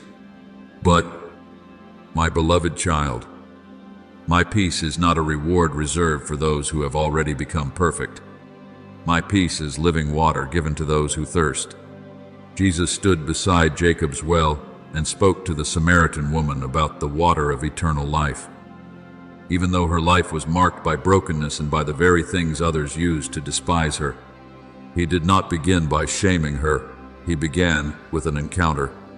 He saw every part of her past, yet he refused to imprison her within it. And the woman who had once avoided her own community became the one who ran back, proclaiming, "Come and see. Do you see? My child, when I touch a soul, what once caused shame can become a testimony. And what once made you hide can become the very place where you discover a new dignity. I do not call the perfect in order to love them. I love the person you truly are and invite you into a greater truth. This also means that you must learn to forgive yourself, not to make light of sin, nor to escape responsibility, but to keep your failures from becoming a throne that rules your entire life. There are those whom I have already forgiven, yet they continue to imprison themselves within the courtroom of their own hearts, dragging their past before the judge day after day, allowing the enemy of their souls to whisper that they no longer have another chance. But listen to me, my child. If you have repented, if you have returned to me, if you truly desire to walk in the light, then do not remain standing outside my mercy as though the blood of Christ were not enough to cleanse you. As it is written in Amos 9:9, if we confess our sins, God is faithful and just to forgive us and to cleanse us from all unrighteousness. I did not give you forgiveness so you could store it away in your memory like a cold doctrine. I gave it so that you might live again. Allow my mercy to accomplish what it was sent to do, to break your chains, to wipe away your tears, to lift you when you have fallen, and to restore to you the face of my beloved child. Once that face has been restored to you, you will no longer see others only through the lens of your own wounds. I know there are people who have hurt you so deeply that you believed your heart could never become gentle again. There were words that pierced you like sharp thorns. There was betrayal that made you question every expression of love. There was coldness from those closest to you that made you wonder whether you were even worthy of being embraced. But, my beloved child, forgiveness does not mean pretending that evil never happened, nor does it mean allowing others to continue harming you. Forgiveness means entrusting the final judgment to me, so that your heart no longer has to drink poison every single day. When Jesus hung upon the cross and prayed, "Father, forgive them, for they know not what they do," he did not speak those words from a place untouched by suffering. He spoke them from the very place where he was being crucified. That is why I understand how difficult this is for you. I do not ask you to pretend that everything is fine while your heart is still bleeding. I simply invite you, little by little, to place your pain into my hands, so that I may separate it from your identity. You may establish healthy boundaries. You may walk away from what is toxic.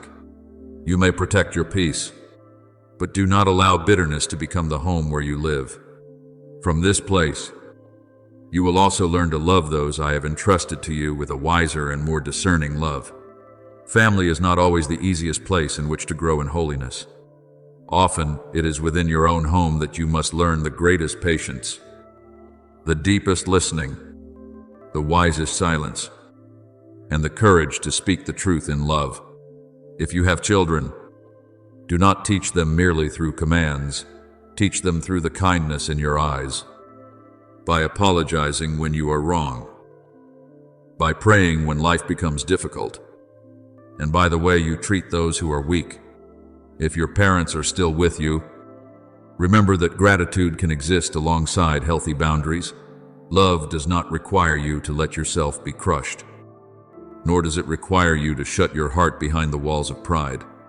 If you have a spouse, learn to see them not only through what they lack, but through what I am patiently continuing to accomplish within them. And to those who are lonely, become a small sign of my presence. For Jesus said in John 13:35, "By this, everyone will know that you are my disciples, if you love one another." Such love is not merely a sweet emotion, it is the daily choice not to allow the darkness within you to spread into the lives of others. Yet I also want you to remember that loving others does not mean neglecting your own soul.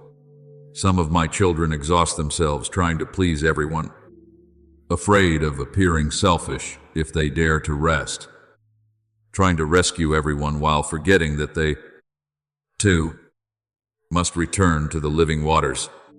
Look at Jesus. He healed the crowds, taught the people, lifted the broken, and forgave sinners. Yet he also withdrew to the mountains to pray in silence.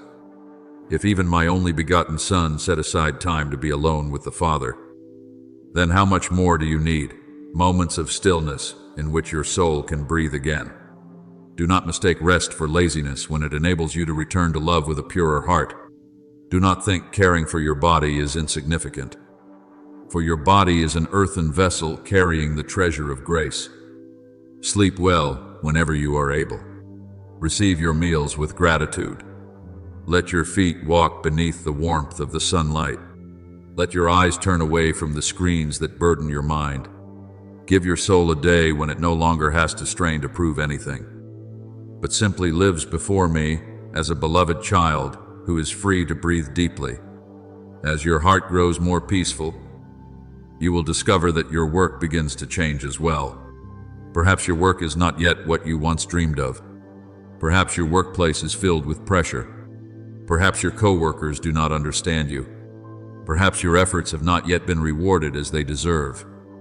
Even so, I want you to carry my light into that place, not by speaking loudly about faith, but by living with integrity in the smallest of things. Do what is yours to do with an honest heart. Keep your promises. Refuse to deceive, even when others choose dishonesty. Never diminish another person so that you may appear greater. Remember the words of Colossians 3:23. Whatever you do, work at it with all your heart, as working for the Lord. When you offer your work as a sacrifice, even your desk can become an altar. When you serve with love, even the most ordinary tasks can be filled with light. And if one day I call you into another profession, another journey, another field, you will understand that your faithfulness today is preparing you for tomorrow. No season is ever wasted in my hands. Even in the matter of money, I desire that you walk with wisdom and freedom. I do not want you to fear money as though it possessed greater power than I do, nor do I want you to worship it as though it could save your soul. Money is a tool, not a master. If you lack it, pray for wisdom, diligence, and trusting faith. Do not allow poverty to rob you of your dignity. If you have abundance, learn to manage it well, to share it generously, and never allow prosperity to harden your heart. Jesus watched the poor widow place her 2 small coins into the offering box and declared that she had given more than everyone else, because she gave out of her poverty. I do not measure generosity by the numbers people can see, but by the love hidden within the gift. Therefore, learn to use your resources to nourish life, to care for your family, to restore health, to help those in need, to invest in what is good, and to avoid desires that leave your soul empty. When you place me above all earthly possessions, you will no longer be ruled by the fear of loss, because you know that your true treasure is stored where neither moth nor rust can destroy. and your mind as well. My beloved child is a field that must be carefully tended every day. You cannot sow comparison, envy, bad news, resentment, impure image, and poisonous words into it, then expect to harvest peace. Learn to choose carefully what you allow into your ears, your eyes, and your memory.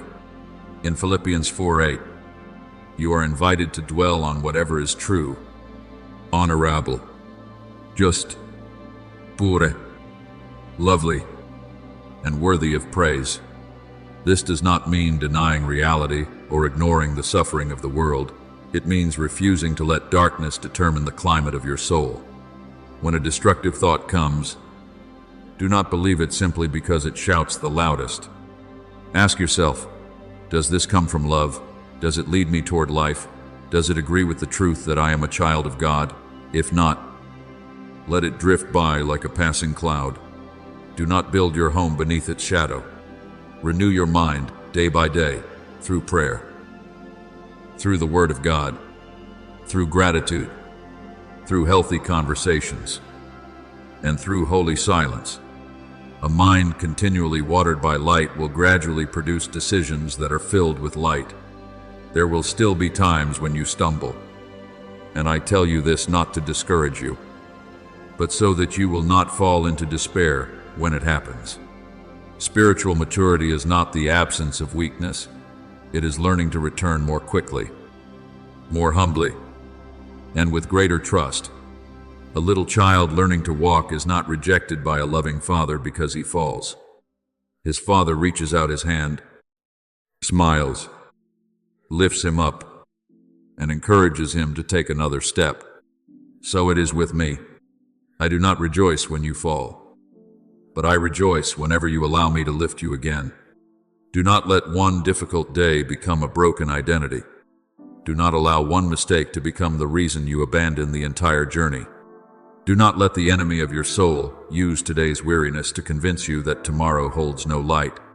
Proverbs declares that though the righteous fall 7 times, they rise again.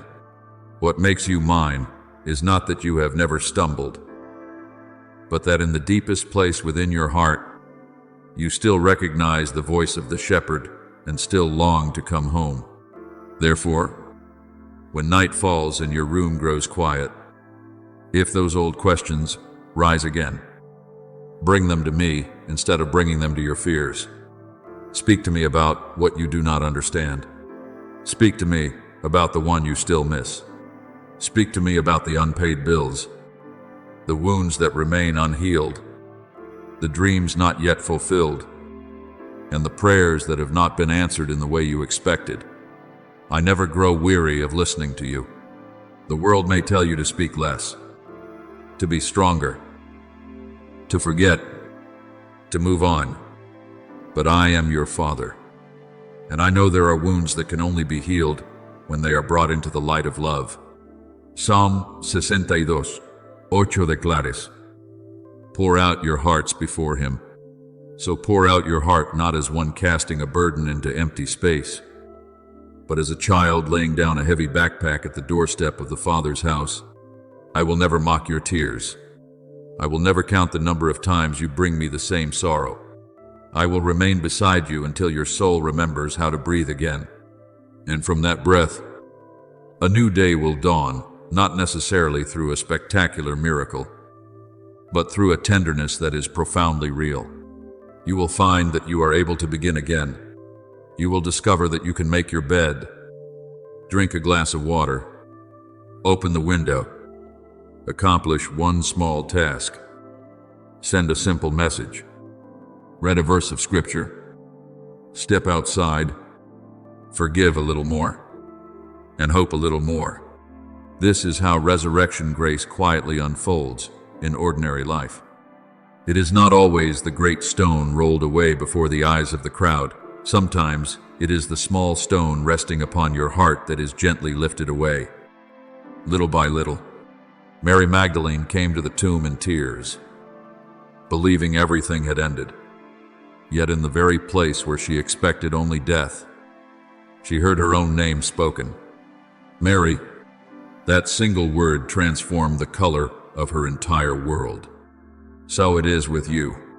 When I call your name in the midst of a sorrowful morning, in the season of life that seems to have lost all fragrance, turn toward me. Do not seek me only among the things you have lost. Recognize that I am standing before you in the form of a new hope. And as that new hope grows within you, share it with others. But never force it upon anyone through harshness. Live in such a way that those who draw near to you find their hearts becoming lighter, that those who hear you speak desire to become better, and that those who witness your perseverance come to believe that faith is not an escape from suffering, but the strength to remain steadfast in love. You do not need to preach long sermons to become a light, a sincere smile, a timely word of encouragement, a listening ear that does not judge, a quiet act of kindness, or a peaceful spirit in the midst of chaos. Each of these can become a living gospel. Jesus said, "You are the light of the world." Light does not need to announce that it is light, it simply shines. Therefore, shine through kindness, purity, courage, and a holy joy that does not depend entirely upon circumstances. This world already has more than enough voices that spread fear. I desire you to become one of the voices that reminds others they are still deeply loved. Even so, my child, you must learn to distinguish true light from empty glitter. Not everything that shines comes from me. Some opportunities appear beautiful but quietly draw you away from peace. Some compliments intoxicate your heart while leading you away from humility. Some relationships make you feel needed while draining your soul. Some successes earn the admiration of the world while causing you to forget how to pray. Therefore, before every doorway, ask me. Before every invitation, listen for the deeper peace within your spirit. Before every important decision, examine its fruit. Does it make you more loving, more free, more truthful? Does it draw you closer to me? Jesus said, "A good tree bears good fruit. The fruit of the Spirit is love, joy, peace, patience, kindness, goodness, faithfulness, gentleness, and self-control. If anything gradually robs you of these fruits, be cautious. No matter how beautifully it has been wrapped in sweet promises. Finally, my beloved child, understand that your life is not merely a series of days to survive, but a response to my invitation. Every morning is another moment in which I ask you, will you walk with me today? Every trial is another opportunity to trust me more deeply. Every joy teaches you gratitude. Every person you meet becomes another chance to offer a little light. Every mistake that is transformed by grace becomes another window through which my mercy may shine. You do not need to know the entire path ahead. Simply remain faithful to the very next step. I am the one who led my people by a pillar of cloud by day and a pillar of fire by night. I know how to guide you through places you have never traveled before. I am the one who fed Elijah with bread and water when he lay exhausted beneath the broom tree. I know when you need rest before continuing the journey. I am the one who called Lazarus out of the tomb. I know how to call those parts of you that seem dead back into the light. I am the one who turned water into wine at Cana. I know how to transform the ordinary moments within your home into signs of new joy. So now, my child, receive these words as though I were placing a candle into your hands. Do not allow the winds of fear to extinguish its flame. Do not allow criticism to make you hide it. Do not allow delays to make you doubt it. Carry this light into your room, your family table, your workplace, your phone calls, your messages, your quiet decisions, your lonely moments, and even those times when you stand before the mirror and struggle to love what you see. Whisper to your heart, I am loved. I am guided. I have not been abandoned. And if you have no strength to say anything more, simply cry out, Father. That single word, when spoken from a sincere heart, is enough to open the heavens. I am not far away. I am never late. I have never turned my back on you. I am here in every breath you take, in every fragment of your life you place into my hands, in every dawn whose light I prepared long before the sun appeared. Keep walking, my child. Walk with eyes that have seen what grace has revealed to you today. Walk as one who no longer waits for a distant love, because love himself has drawn near, has called you by name, has placed his hand upon your shoulder, and with all the tenderness of heaven has spoken these words, you no longer need to wait, for I am making all things new within you. And as you take another step into that light, even if your feet still tremble, and your heart does not yet fully understand all that I am doing, I want you to know that no step taken toward me is ever too small. So often you believe you must accomplish great things, transform your entire life in a single day, or become holy all at once before I can be pleased with you. But, my beloved child, I do not ask you to become a mountain by tomorrow morning. I simply invite you to become a seed, willing to rest in the hands of the sower. I invite you to become a humble clay vessel, allowing me to pour the fragrant oil of my grace into you. I invite you to become a child who opens the door upon hearing the Father's gentle voice calling from outside. Never despise a brief prayer. Never underestimate a tear of repentance. Never overlook a single moment when you choose silence instead of words that wound. For in the kingdom of heaven, the smallest acts offered in love become eternal treasures. Jesus once saw a poor widow place only 2 small coins into the temple treasury, and he declared that she had given more than everyone else because she gave out of her poverty. Do you see? My child, I do not measure your heart by outward numbers.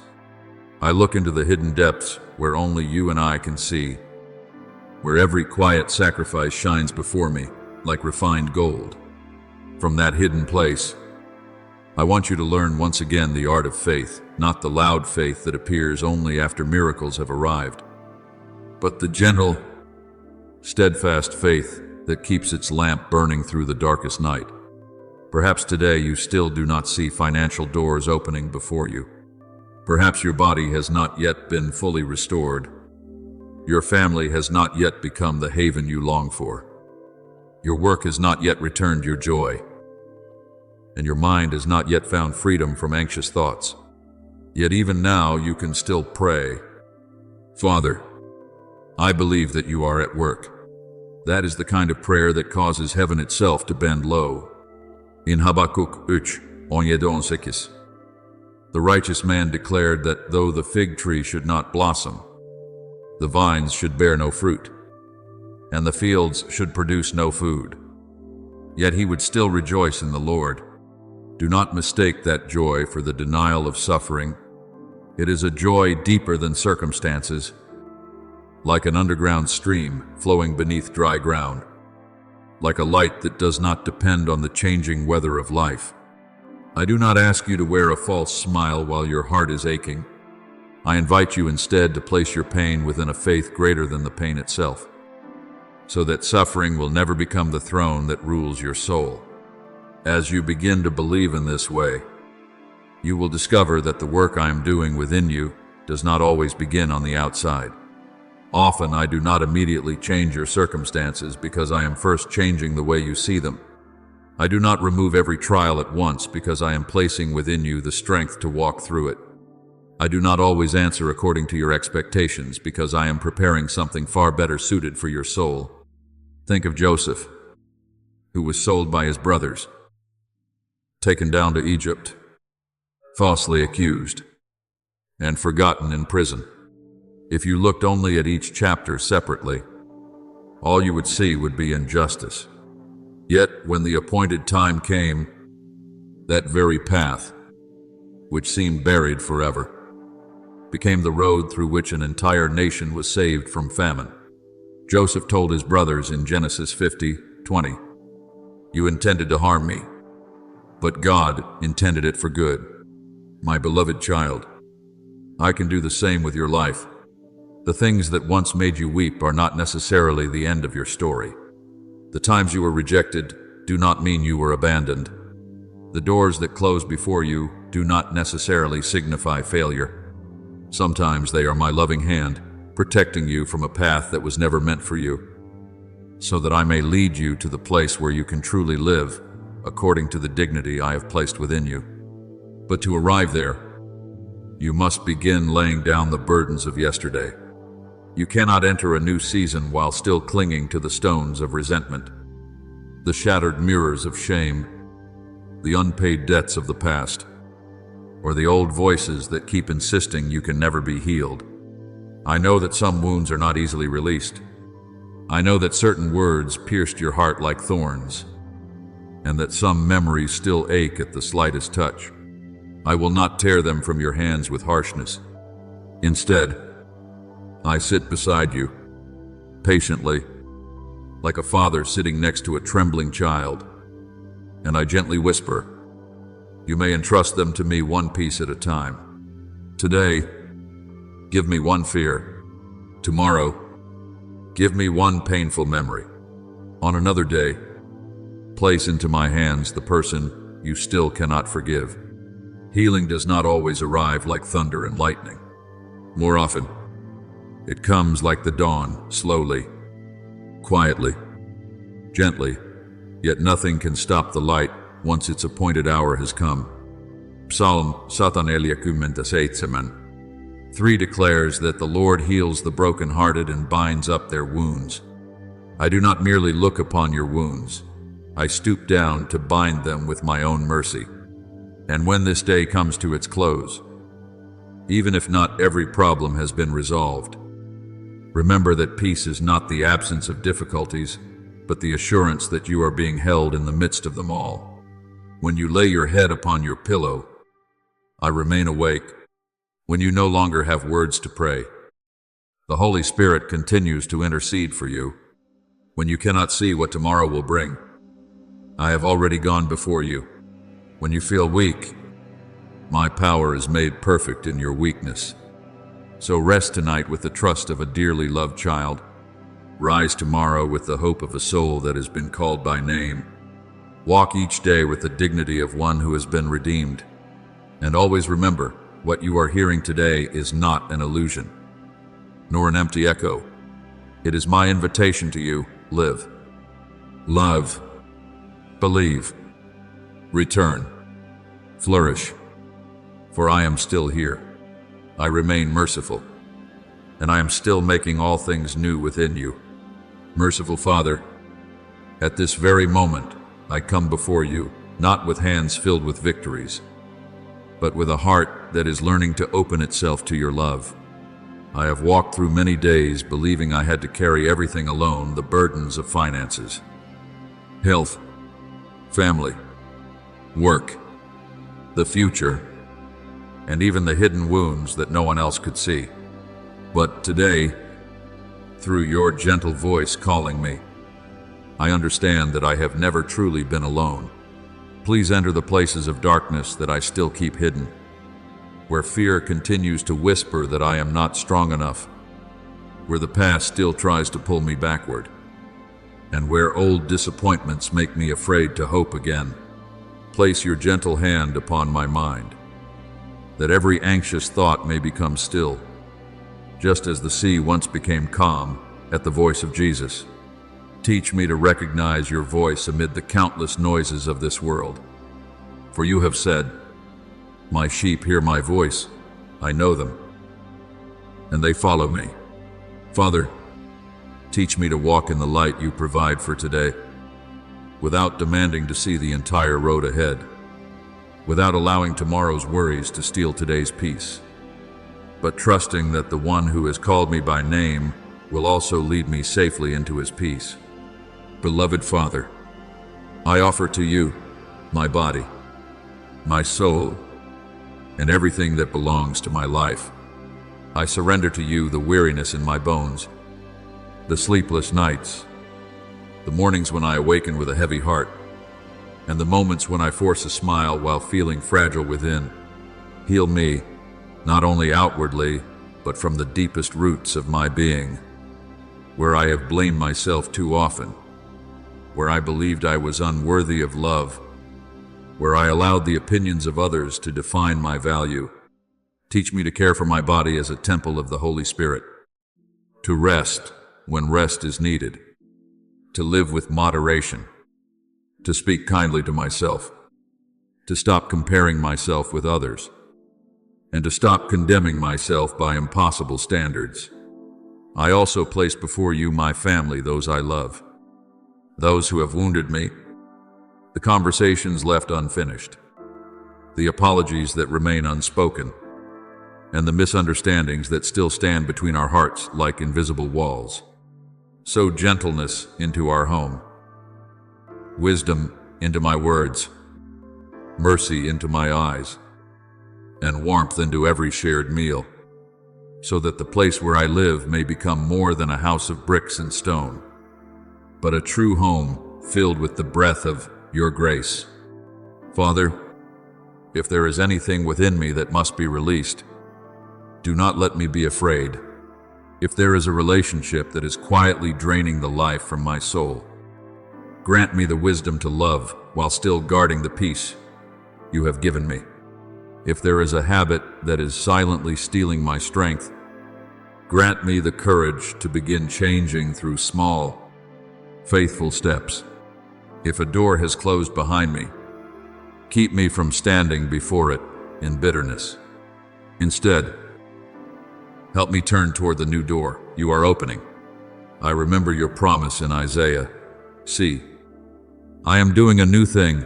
Now it springs up. Do you not perceive it?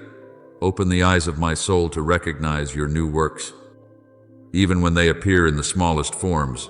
A simple opportunity, a faithful friend, a timely reminder, a peaceful morning, or the realization that my heart no longer aches as deeply as it once did. Keep me from despising the day of small beginnings, for I know that in your hands a mustard seed can become a great tree. A single tear can become a flowing stream, and one quiet yes can open an entire season of salvation in my life. Father, I thank you because today you are still calling me. I thank you because even though I have often walked slowly, often doubted, and often allowed fear to become greater than faith, you have never turned your face away from me. I thank you because your love is unlike the fragile love of this world. It does not withdraw when I am weak. It does not grow cold when I lose my way. And it does not disappear when I do not know how to pray as I should. I thank you because, like the father in the parable of the prodigal son, you do not stand at a distance waiting to rebuke me, but run toward me while I am still far away. I thank you because the robe of mercy is still prepared for me. The ring of restored dignity is still placed upon my hand, and the banquet of homecoming still awaits me in the Father's house. Thank you because I am not defined by my past, my failures, or the words others have spoken over me. I am your beloved child, engraved upon the palms of your hands. I thank you, Father, for the ordinary blessings that I have so often forgotten to recognize as miracles. Thank you for the breath I drew this morning, for the sunlight upon my roof, for a cup of clean water, for a simple meal, for feet that can still walk, for eyes that can still behold the beauty of the world, for ears that can still hear words of comfort, and for a heart that, though it has known pain, still responds to goodness. Thank you for the work I have, or the work I continue to seek. Thank you for the trials that have cultivated patience within me, for the seasons of lack that taught me to treasure my daily bread, and for the moments when losing control taught me to surrender everything into your hands. Thank you for my family, imperfect though we may be, because it is there that you teach me to love, to forgive, to listen, and to become more gentle each day. Thank you for those who have walked beside me, and even for those who have departed, because through every encounter, you have quietly shaped me to grow in love. And finally, Father, I thank you because hope still remains within me like a little lamp that refuses to go out. I thank you because the darkness is never the final chapter, because the cross is not the end of the story, and because beyond Good Friday, there is always the dawn of resurrection. I thank you because you are transforming the broken pieces of my life into windows through which your light can shine, turning the wounds I have surrendered into your hands into sources of comfort for others, and making my seasons of waiting into fertile ground where faith can grow ever deeper roots. May this thanksgiving never remain only upon my lips, but become the very way I choose to live each day, to see everything with pure eyes, to choose peace over panic, to sow love instead of bitterness, to rise again after every fall, and to trust that you are with me always, even to the end of the age. Amen. Thank you for listening. Don't forget to subscribe to the channel so that together we may continue growing in faith and in the love of God.